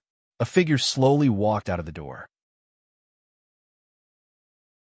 If it wasn't Qin Chuan, who else could it be? Everyone looked at Qin Chuan's figure as he slowly walked out of the door, and then looked at the broken talisman array. They couldn't help but cry out in alarm. Qin Chuan didn't succeed in the trial. He succeeded in breaking through the trial. One had to know that breaking through a level was completely different from breaking through a level. Although breaking through a level would give one a reward, the reward wasn't very generous. However, if one were to break through a level, then one would be able to obtain all the rewards in the level, and the rewards would definitely be more than 10 times more generous than breaking through a level. These forces had all heard some news before. Back when Tushan family occupied this ancient human ruin alone, they had succeeded in breaking through it for a few times, but no one had ever succeeded. Qin Chuan should be the first person to break out of seclusion, just when everyone was extremely shocked by Qin Chuan breaking through. Qin Chuan lowered his head and thought about the possibility of breaking through the other talisman arrays. Even with the power of the world of wood, I can barely break through this 1,000-foot wall. I don't know any other type of level 5 battle array, so it's probably extremely difficult to break through it. Even if the power of the talisman array is greatly increased due to the principle of mutual promotion and suppression, it's only barely able to hold on until I succeed in breaking through the trial. Furthermore, there's a high probability of danger. After thinking about it over and over again, Qin Chuan decided to give up on the idea of continuing to break through the trial. If he waited until the runic sword had completely absorbed the power of the sky-wind path, then it would help him comprehend the sky-wind path and master a new level 5 battle array. Perhaps he would come back and try again. However, he didn't want to take the risk now. Just when Qin Chuan was about to leave this place and continue to look for the next Earth-type talisman array to try to break through the trial, a figure suddenly appeared in front of him. I'm Feng Yun of the Dafeng Corporation. May I ask how I should address you, friend? Feng Yun looked at Qin Chuan with an extremely respectful gaze. His attitude was very sincere, and his posture was also very humble. Qin Chuan looked at Feng Yun and didn't introduce himself. Instead, he asked, "What do you want?" "Friend, I don't have any ill intentions. I just want to cooperate with you." Feng Yun looked at Qin Chuan and smiled. We can work together to break through the trial, and you can choose the rewards first. Hearing Feng Yun's words, Qin Chuan sneered and asked, "So are you going to work together to break through the trial, or do you want me to help you break through?" "Of course we're going to work together to break through the trial," Feng Yun said with a serious face. "If the people of the Dafeng Corporation contribute less than 70%, then all the rewards will belong to you, friend." Qin Chuan didn't beat around the bush and said straightforwardly, "You can make an oath. If you're not willing, then forget it." "Well, if that's the case, then I'll make an oath here. If the people of the Dafeng Corporation contribute less than 70%, then all the rewards after we break through the trial will belong to you." Feng Yun looked at Qin Chuan and said with a serious face, "If we succeed in breaking through the trial, you can choose the rewards first. We can't raise any objections to the above conditions, and we can't harm you after the trial. If we violate it, we will be punished by the heavens." Since the oath had been made, Qin Chuan also let down his guard against Feng Yun. He asked Feng Yun, "Which talisman formation does the Dafeng Corporation occupy?" Feng Yun immediately smiled and said to Qin Chuan, "The vast sea formation. This way, please follow me." Hearing Feng Yun's words, Qin Chuan followed behind Feng Yun and walked toward the vast sea formation. When the people of the other forces saw this scene, they all beat their chests and stamped their feet. Their faces were full of regret. Why didn't they think of cooperating with Qin Chuan before? Now that Feng Yun was one step ahead of them, they could only look on enviously. Soon, Feng Yun brought Qin Chuan to the vast sea formation. He pointed to the dark blue talisman formation in front of them and said to Qin Chuan, "Friend, this is the vast sea formation. We have tried it once before. Although we succeeded in breaking through the trial, there is still a certain gap between us and breaking through." Hearing Feng Yun's words, Qin Chuan asked curiously, "How many people can enter this talisman formation at a time?" 10 people. This is the limit, and we happen to have 9 people on our side." Feng Yun smiled and said to Qin Chuan, "I think this is the arrangement of the heavens to let us cooperate with you." Hearing Feng Yun's words, Qin Chuan laughed and responded, "Don't say beautiful words. You'd better tell me what the conditions are for breaking through the trial. This way, we can see if there is any possibility of cooperation. If we can only succeed in breaking through the trial, then don't waste time."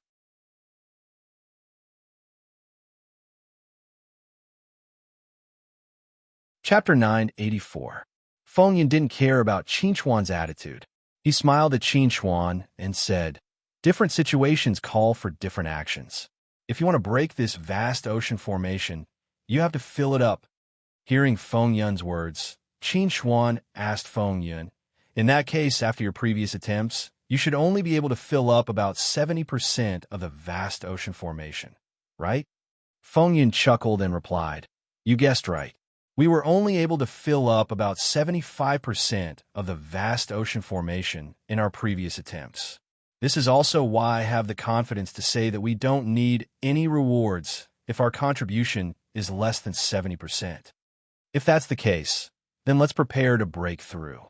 Qin Chuan said to Feng Yun, "Do you need to rest?" "Not all." Feng Yun said to Qin Chuan with great anticipation, "I can't wait to see what kind of generous rewards we can get after breaking through." Although Qin Chuan had already received a reward for breaking through, Feng Yun was very tactful and didn't ask Qin Chuan about it. He didn't want to offend Qin Chuan just to satisfy his curiosity and cause the partnership to break down. The loss outweighed the gain. When Qin Chuan, Feng Yun, and the others stepped into the vast ocean formation and disappeared, the people from the other forces came forward and began to wait for the results. If Qin Chuan could join forces with Feng Yun and the others to break through, then they might have to learn from Feng Yun and form a partnership with Qin Chuan. Qin Chuan stood on the shore and looked at the vast sea in front of him. He said to Feng Yun beside him, "Let me know when you're ready. I can start any time." Feng Yun immediately went to ask the others about their preparations. After confirming that there were no problems, he said to Qin Chuan, "We can begin." When he heard what Feng Yun said, Qin Chuan withdrew the Qilin brush and started to inscribe the 5 elements cycle talisman formation combination.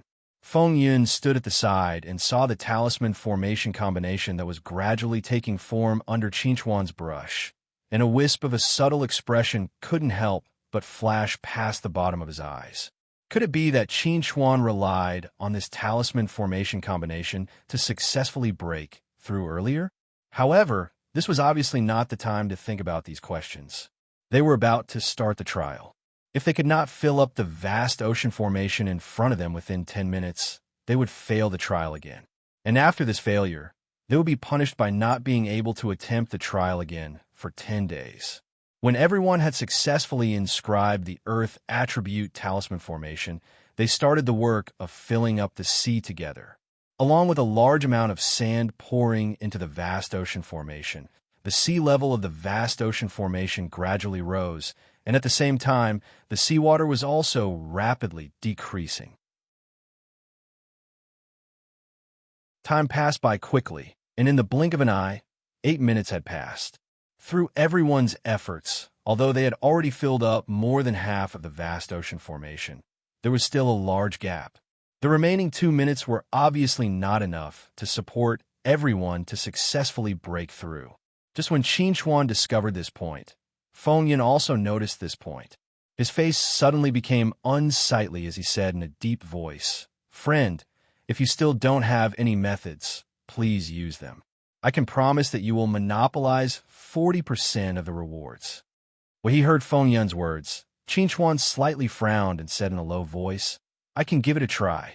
After saying this, Qinchuan multitasked. On one hand, he controlled the 5 elements rotation talisman formation to continue filling up the sea. On the other hand, he began to inscribe a level 4 wood attribute talisman formation. However, this was an auxiliary formation called the green wood talisman formation. Seeing Qinchuan's actions, Feng Yun frowned and asked in confusion, "Friend, why are you inscribing the green wood talisman formation? What's the use of it?" Hearing this, Qinchuan explained, "The 5 elements reinforce and subdue each other. The earth attribute can restrain the water attribute, and the water attribute can strengthen the wood attribute. Although the green wood talisman formation is only an auxiliary formation, it can absorb the power of the vast ocean formation and fill up the sea." When he heard Qinchuan's explanation, Feng Yun suddenly understood.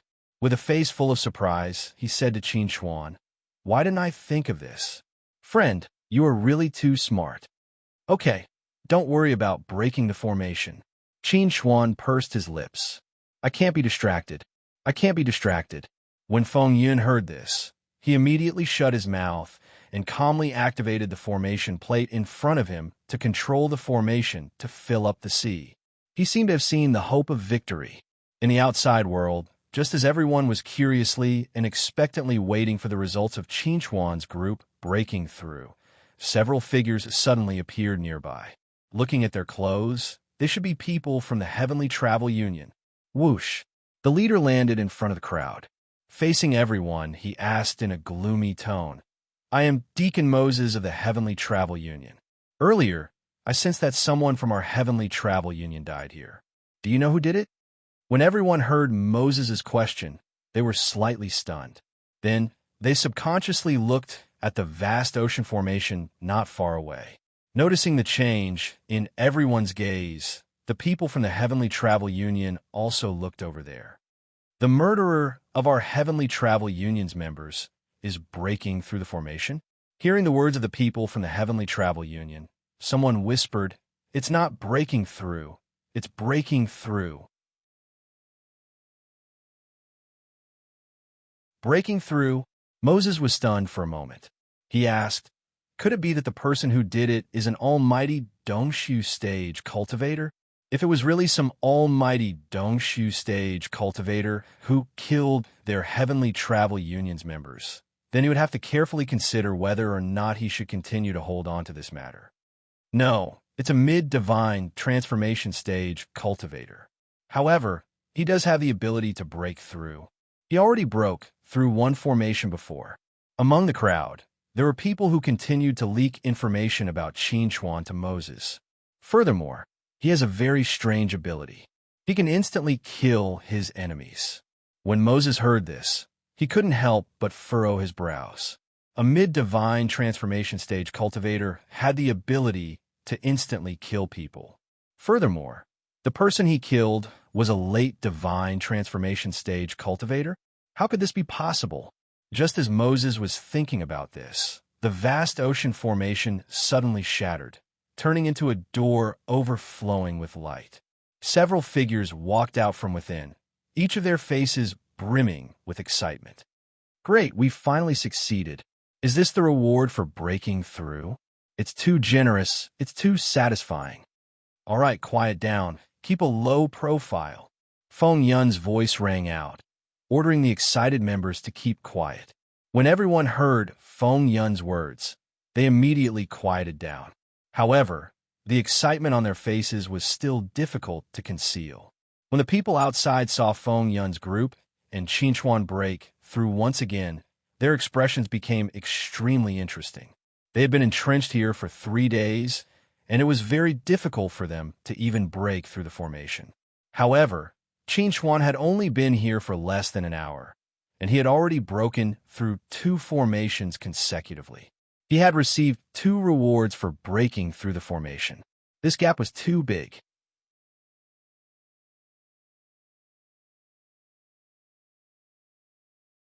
Chapter 985. Friend, I really have to thank you this time. Our Dolphin group will definitely keep our promise and keep the secret. Feng Yun looked at Qinchuan with an excited expression on his face. Although Qinchuan took the best 40% of the reward, the remaining 60% was already generous enough. They were already very satisfied. Qinchuan heard this and looked deeply at Feng Yun.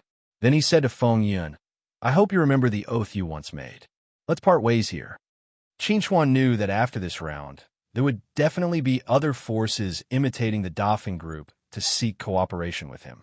However, he didn't want to waste too much time here. Compared to sharing the reward with others, he was more willing to swallow all the rewards alone. Just as Qinchuan was about to leave, a tall figure suddenly appeared in front of Qinchuan and blocked his path. I am Moses, the deacon of the Heavenly Federation. Are you the one who killed a member of the Heavenly Federation? Faced with Moses' question, Qinchuan chuckled and turned his gaze to the surroundings. When he noticed those people who were avoiding his gaze, Qinchuan knew who had betrayed him. However, he wasn't surprised. After all, they were neither relatives nor friends. It was normal for the other party to betray him. However, after he solved the problem at hand, if these people couldn't come up with something substantial to compensate him, then they wouldn't have an easy time. What are you looking at? Moses saw that Qinchuan didn't respond to him. Instead, he was looking left and right. He said with some embarrassment, Which family are you from? How dare you be so rude? When Qinchuan heard this, he turned his head to look at Moses and said indifferently, I'm just a loose cultivator. If you want to avenge your companions, then hurry up. I'm very busy. Hearing Qinchuan's arrogant response, Moses was immediately furious. His aura surged, vividly displaying the pressure of a soul formation expert. However, in the face of Moses' oppression, Qinchuan was still calm. He didn't put Moses in his eyes at all. You're courting death. Moses was furious. He raised his hand and waved it at Qinchuan. Thick spiritual energy surged out like a monstrous wave toward Qinchuan. Qinchuan's figure flickered in the face of Moses' powerful outburst at such a close distance. He turned into a bolt of lightning and disappeared. The next moment, he appeared 1,000 meters away and quickly flew into the distance. When Moses saw this, he thought that Qinchuan was afraid and immediately chased after him. Let's see where you can run to. Moses growled. He took out a golden rope and threw it at Qinchuan. The golden rope was called the Heaven Locking Rope. It was a top-grade Taoist instrument. It was specially used to trap enemies. Almost no one below the Dongshu stage could resist it. Although Qinchuan's flying speed was very fast, the Heaven Locking Rope was also not slow. It was closely following behind Qinchuan. As long as Qinchuan relaxed a little, the Heaven Locking Rope could immediately lock Qinchuan, not giving him any chance to struggle. Ha, run. I'll see where you can run to."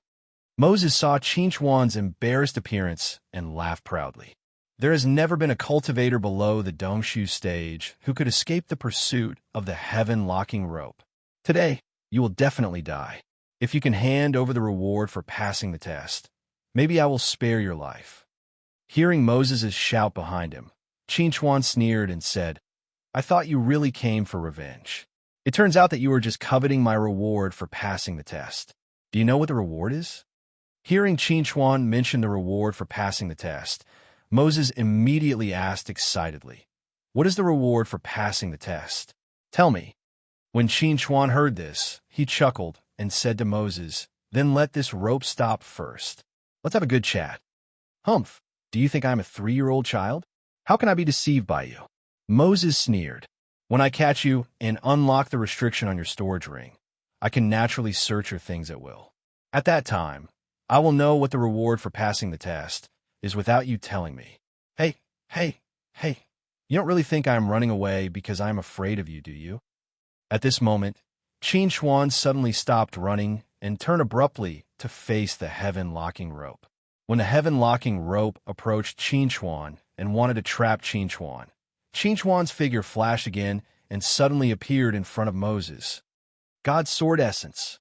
Qin Huan roared and raised his hand to wave his sword at Moses. The golden sword essence pierced Moses' chest in an instant, giving Moses no chance to react or dodge at all. Puff! The sword essence penetrated Moses' body, causing him to be severely injured. Moses immediately screamed and wanted to distance himself from Qin Huan. However, how could Qin Huan give Moses the chance to do so? He was about to detonate the power of thunder in his hand and send Moses to hell. At this moment, Moses' heaven-locking rope arrived behind Qin Huan and wrapped around Qin Huan's hands and feet. In order to avoid the heaven-locking rope, Qin Huan had to flash again and distance himself from Moses. Thus, Moses dodged a bullet. "Damn bastard! I will kill you." Moses was furious. He really didn't expect that he would almost die in Qin Huan's hands because of his carelessness. If he was really killed by Qin Huan's sneak attack, it would be a shame that could not be washed away even in death. In the face of the angry Moses, Qin Huan had no intention of continuing the fight. He turned around and fled again. Moses wanted to continue chasing after Qin Huan, but he was extremely afraid of Qin Huan's strange skills, so he decided to find a place to recuperate for the time being and wait until he gathered with the others to chase after Qin Huan. With the heaven-locking rope entangling him, Qin Huan would definitely not be able to escape. Qin Huan kept moving forward, but his mind was recalling the previous fight with Moses. "Without using my trump card, my combat strength should be on par with that guy. Although my sneak attack succeeded, as long as he reacted, it would be difficult for me to kill him in an instant. In other words, my current strength should be around the peak of the divine transformation realm. Unfortunately, that guy's not weak, and there is no remnant of the heavenly tribulation in his body. Otherwise, I wouldn't have to beat around the bush with him." Thinking of this, Qin Huan turned around and looked at the heaven-locking rope that was following closely behind him. This thing was really annoying.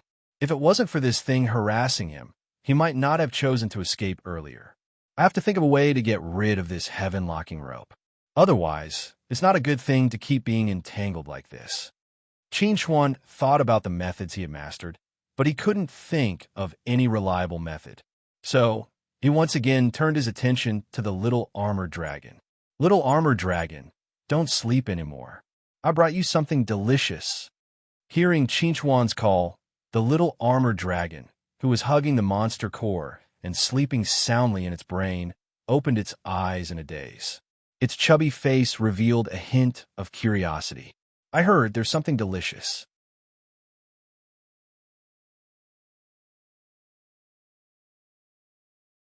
Chapter 986. Little armored dragon appeared on Qin Huan's shoulder with a whoosh. It looked around curiously and asked naively, "Where's the delicious food?" Qin Huan pointed at the heaven-locking rope that was chasing closely behind him and said to the little armored dragon, "That's the one."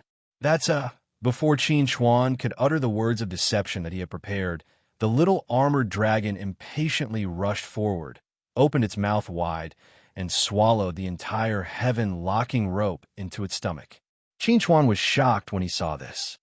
Hey, you won't get indigestion if you swallow in one bite, right? That's a top-grade Taoist artifact. Hearing Qin Chuan's words, little armored dragon looked back at Qin Chuan and patted its belly. It frowned slightly and replied, "It doesn't taste good, but I'm not afraid." Qin Chuan didn't know whether to laugh or cry when he heard little armored dragon's reply. This guy really ate everything. He wondered if little armored dragon could eat a sacred artifact with its teeth. He wondered if there would be any changes if it ate too much. Just as Qin Chuan was thinking about these things, Moses, who was far away, spat out a mouthful of blood and roared angrily. Damn it! How could my mental connection with the heaven-locking rope be cut off? Who did this? Whoosh, whoosh, whoosh. Just as Moses was roaring at the sky, dozens of figures landed beside him and asked about Moses' situation with concern. Moses roared angrily at the crowd. Immediately mobilize all forces and inform everyone to be wary of that guy. We must capture him alive. I want to pull out his tendons and skin him alive. At this time, Qin Chuan still didn't know that he was on the Heavenly Federation's wanted list. However, even if he knew, he wouldn't care too much. This was because he was very clear that after the heaven-locking rope was eaten by the little armored dragon, he had completely offended Moses. Moses wouldn't let him go. Moreover, he didn't have time to think about whether Moses was happy or not, because he was busy breaking through. Breakthrough successful. Reward: 1 heavenly heart pill, 10 spirit linking pills, 1 level 5 earth attribute auxiliary array, and 1 top-grade Tao artifact, the omnidirectional sword. Qin Chuan's eyes lit up when he heard the awe-inspiring voice announcing the contents of the reward. He said joyfully, "The reward is actually the heavenly heart pill." Qin Chuan clearly remembered that Tushan Yu once told him that taking the heaven heart pill could allow a divinity transformation cultivator to break through a small level without any side effects. It could be said that this was one of the most powerful alchemy skills of the ancient human race, and was priceless. As for the spirit connecting pill, it could help a cultivator quickly recover their spiritual energy. It could play a very important role in a battle. Qin Chuan's previous 2 rewards were mostly spirit-connecting pills, which could not be compared to the Heaven Heart pill at all. Sure enough, it's better to clear the stage alone. Qin Chuan laughed heartily. He put away the reward and walked out of the door. After observing his surroundings, he quickly flew forward, preparing to find the next Earth attribute talisman array to continue breaking through the level. While Qin Chuan was searching for the Earth attribute talisman matrices to break through, the news of him breaking through 2 talisman matrices in succession and obtaining the full reward had also spread throughout the ruins. Many people already knew that there was a mysterious youth who had the ability to break through all the talisman matrices alone. If any force could recruit him, it would be equivalent to obtaining all the rewards in the ruins. For a time, all the forces were looking for this mysterious young man, but very few people knew what he looked like. In the Dafeng group's camp, Feng Yun, who was Qin Chuan's former partner, was summoned by the leader of the Dafeng group, Feng Guangyuan. This was the first time Feng Yun was so close to a big shot like Feng Guangyuan outside of the group's annual meeting. Feng Guangyuan was a middle-aged man with a relatively friendly appearance. He always had a faint smile on his face. Although he didn't make people feel close to him, he didn't make people feel alienated either. He looked at the somewhat excited Feng Yun standing in front of him and asked with a smile, "I heard that you once cooperated with that mysterious young man. Do you know his name and origin?" When Feng Yun heard this, he immediately replied respectfully, "Reporting to the manager, although I have cooperated with that mysterious youth, he didn't tell me his name. I also don't know which force he came from. However, he previously claimed to be a rogue cultivator to the people of the Sky Walking Union. In addition, he acted alone. Maybe he really is a rogue cultivator. Whether he is a rogue cultivator or not, you should still remember his appearance. Draw him." Feng Guangyuan said to Feng Yun, As long as we have his portrait, it won't be difficult for us to find him. Hearing Feng Guangyuan's words, Feng Yun was somewhat troubled. Sorry, manager. I can't do that. Feng Guangyuan was slightly stunned and asked puzzledly, why? When the 9 of us broke through, we made a heavenly oath that we would never mention his appearance to anyone in any way. If we break the oath, the 9 of us will die without a burial ground. Feng Yun said with a helpless expression. That mysterious young man had already expected this, so he made preparations in advance. We were excited because we successfully broke through and made the oath without thinking much, so, hearing Feng Yun's words, Feng Guangyuan couldn't help but laugh and said lightly, this young man is very alert. It seems that he doesn't want to be found by us. However, you weren't the only people who saw his appearance at that time. If I go find the onlookers at that time to copy his portrait, it shouldn't have anything to do with you, right? Feng Yun immediately replied respectfully, the manager is wise. All right, what reward did you get after breaking through? Can't you tell me that? Feng Guangyuan was quite curious about the reward for breaking through. After all, the difficulty of breaking through is very high. The reward shouldn't be too bad. This time, Feng Yun didn't feel troubled. Instead, he straightforwardly replied, after breaking through, we got a total of 2 small revitalizing pills, 10 spirit communication pills, and 2 level 5 auxiliary formations. Small revitalizing pill? Feng Guangyuan was a little surprised. The legendary small revitalizing pill that can instantly heal one's injuries? Where is it? Let me see it quickly.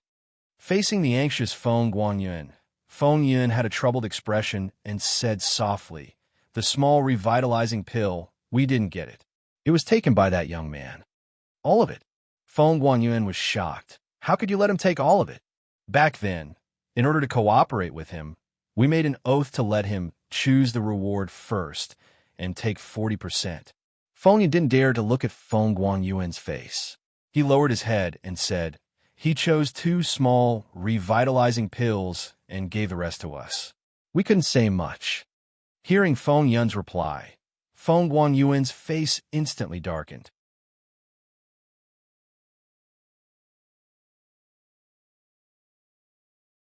Chapter 987.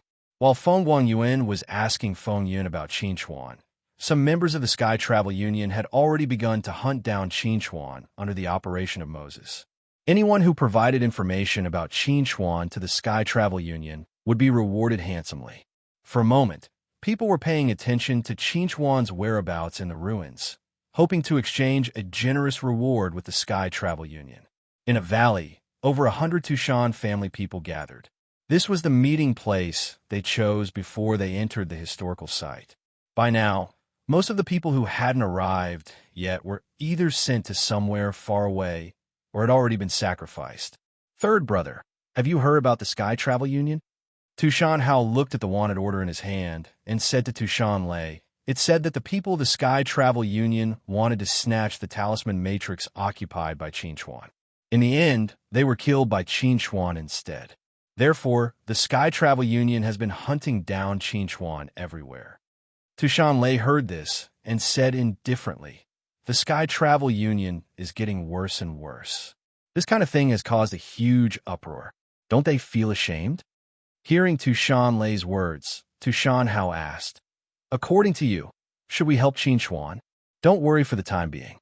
Tushan Lei said to Tushan Hao, although Qinchuan has a cooperative relationship with our Qin clan, he isn't one of our people after all. He isn't a consecrator who has signed a contract with us. We don't need to be in such a hurry to help him. When the Sky Travel Union forces him into a desperate situation, the effect will be better if we stand out then. Tushan Hao chuckled and asked, third brother, you want to take this opportunity to completely subdue Qinchuan? It would be a pity if such a talent couldn't become a member of our Tushan clan. Tushan Lei smiled faintly. I don't know how he broke through the barrier alone. Back then, our Tushan clan sacrificed a lot of 5th-level talisman matrix masters. None of them could do this. I'm also very curious about this. Tushan Hao looked at Tushan Lei and said, it said that he has mastered a combination of spell symbols with the nature of 5 elements. Is that the reason why he can pass the test all by himself? Tushan Lei nodded and said, maybe. But no matter what method he used, if we meet him, we have to ask him about it. Since the others can cooperate with him, there's no reason why our Tushan family can't do the same. From the beginning to the end, Tushan Lei and Tushan Hao never thought about whether Qinchuan had already mastered a level 5 battle formation or not. In their eyes, Qinchuan had only been learning Dao symbols for a month at most, and he couldn't possibly have learned Dao symbols already. In the wilderness, a small team of 8 people was advancing towards the ruins in front of them, hoping to find some valuable treasures in the ruins. In the team, a tall and thin figure held a wanted poster in his hand. He looked at the familiar face on the wanted poster with a complicated gaze. The people around him noticed his expression and couldn't help but frown. Ao Feng, I'm telling you, this guy's become a wanted criminal of the Heavenly Travel Union. We can't have anything to do with him. If you're worried about his safety, you'd better leave the team and go find him immediately. Don't get us involved. Before this person's voice fell, another person added, that's right, we're here to look for treasures. We don't want to offend a big force like the Heavenly Travel Union. Although these people all had some status and background, they could barely be regarded as a medium-sized force in the city of Trump.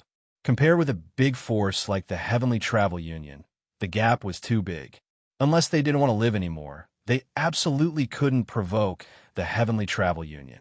Hearing everyone's words, Ao Feng's face couldn't help but show an extremely forced smile. He shattered the wanted poster in his hand and said to everyone, I'm just looking at this wanted poster. I don't have any other thoughts. Don't misunderstand me. In this dangerous, ancient human ruins, leaving the team and acting alone was tantamount to suicide. Ao Feng absolutely couldn't leave the team to find Qinchuan. Wait a minute, I have a plan. At this moment, the person walking at the front suddenly turned his head and looked at Ao Feng. The expression in his eyes was extremely strange. What a pity. Qinchuan looked at the water attribute talisman array in front of him and helplessly scratched his head.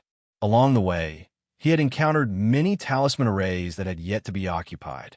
However, there were very few earth attribute talisman arrays. Including the one at the beginning, he had only encountered 4 earth attribute talisman arrays. It's already been 2 days, and I've only broken 4 earth attribute talisman arrays. Although the reward for breaking a water attribute talisman array with Tianfeng Corporation is generous, if I can break all the talisman arrays I encounter, then the reward will be truly generous. Qinchuan sighed with a face of dissatisfaction. Little did he know that it was difficult for others to even succeed in breaking through. His continuous record of breaking through was enough to make him laugh in the entire ruins. If others knew about it, they would be envious to death. I don't know where else there are earth attribute charm arrays. I'll search for 3 more days. If I still can't find any, I'll go to the Tower of Babel. Qinchuan had already made up his mind. He couldn't waste all his time on breaking through the array. There were still many treasures in the ruins waiting for him to find.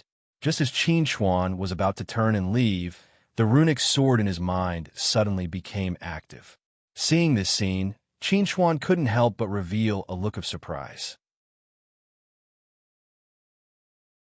He hurriedly asked the runic sword, Big brother, have you finished absorbing the power of the heavenly wind path? The runic sword didn't answer Qinchuan's question. Instead, it directly answered Qinchuan with actions.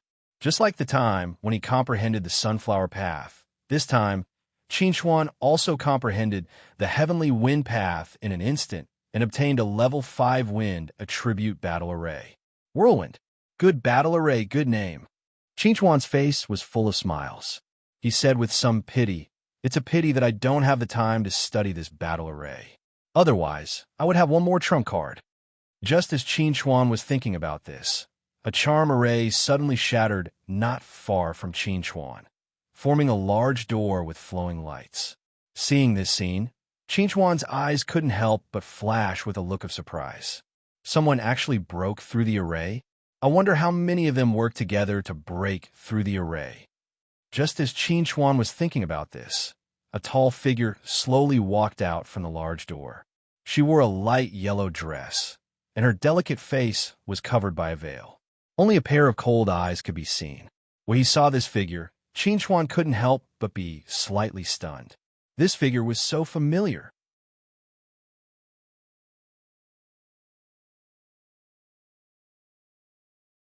Chapter 988. Just as Qin Chuan was looking at the woman in the yellow dress, the woman in the yellow dress also noticed Qin Chuan's existence. However, she just looked at Qin Chuan indifferently and then prepared to leave. Seeing that the woman in the yellow dress was about to leave, Qin Chuan hurriedly chased after her and said to the woman in the yellow dress, "Wait a minute. Please wait a minute." Hearing Qin Chuan's call, the woman in the yellow dress stopped and looked back at Qin Chuan, who was approaching her. She said indifferently, "What's the matter?" Hearing the voice of the woman in the yellow dress, Qin Chuan's eyes flashed with a touch of astonishment. This voice was also very familiar. "Excuse me, have we met somewhere before?"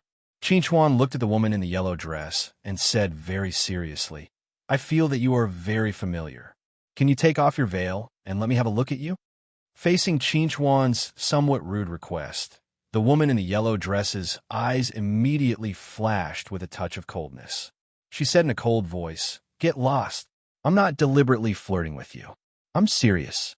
Seeing that the woman in the yellow dress was so unfriendly to him, Qin Chuan hurriedly explained, "I just feel that you're very similar to an old friend of mine." So, before Qin Chuan could finish his words, the woman in the yellow dress had already raised her hand impatiently and waved her palm at Qin Chuan. A terrifying sharp metal chi brazenly attacked Qin Chuan, causing Qin Chuan's expression to change abruptly. He immediately used the thunder evasion to open up the distance between them. What a powerful attack! Qin Chuan looked at the sharp metal chi that crashed into the ground with a loud bang and said in surprise, "This casual attack is so terrifying. Could it be that this person is a powerful cultivator at the Dongshu stage?" Buzz! While Qin Chuan was thinking about this, the rune sword in his brain suddenly reminded him that this was the acute metal path. After being reminded by the runic sword, Qin Chuan was slightly stunned, and then he said with slight shock, "You're saying that the palm strike that woman executed earlier contained the energy of the Tao? But shouldn't Tao runes be used as the core of a talisman array? How could it be used as spiritual energy?" Qin Chuan didn't understand, but the runic sword gave a reasonable explanation. The reason why the woman in yellow could use the power of Tao runes as spiritual power was because she herself was a Tao rune. Qin Chuan could not help but look at the woman in the yellow dress when he heard the explanation of the runic sword. He revealed a look of disbelief and cried out involuntarily, "This woman is Tao Wen? A humanoid Tao rune?" It was no wonder that Qin Chuan found it hard to believe. This was simply too outrageous. Although it was said that everything could evolve into a Tao rune, how could a living person become a Tao rune?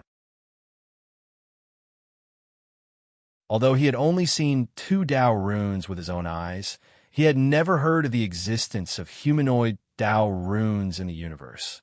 Qin Chuan wasn't the only one who felt incredulous. Even a runic sword felt very strange.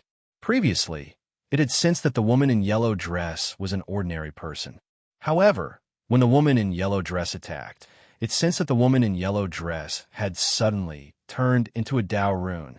And when the woman in yellow dress withdrew her power and stopped attacking, in its perception, she became an ordinary person again. This kind of back and forth change was really strange. Just when Qin Chuan and the runic sword were shocked by the fact that the woman in yellow dress was a Tao rune, the woman in yellow dress did not continue to pursue Qin Chuan. She turned around and left. Obviously, the previous attack was just a warning to Qin Chuan, telling him not to pursue her anymore. If Qin Chuan continued to pursue her, he might die a miserable death.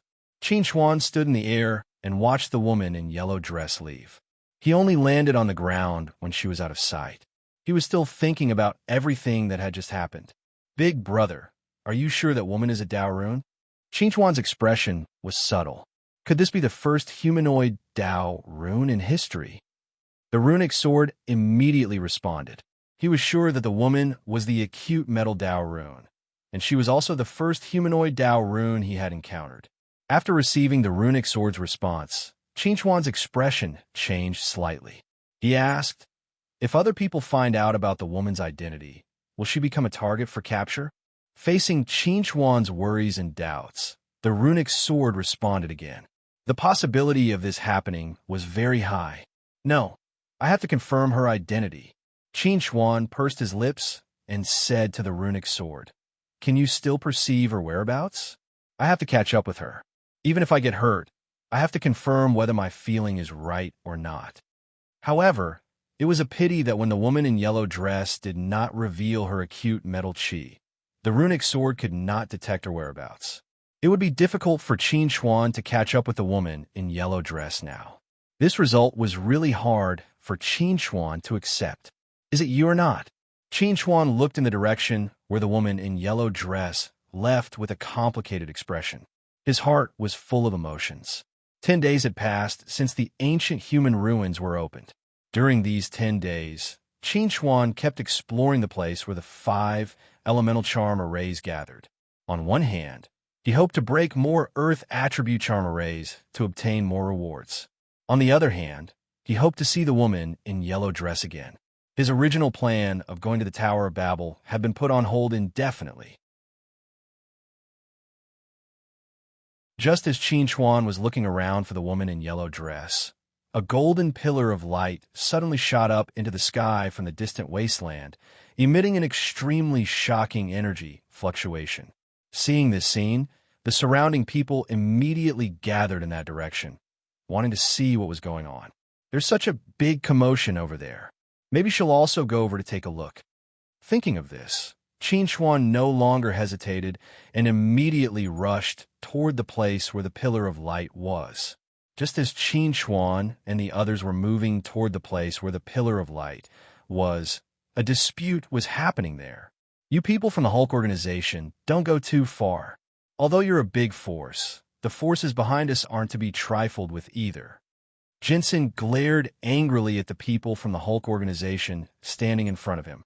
Their bodies were huge and their skin was green. If it wasn't for the fact that his strength didn't allow him to, he would really want to tear the other party to pieces.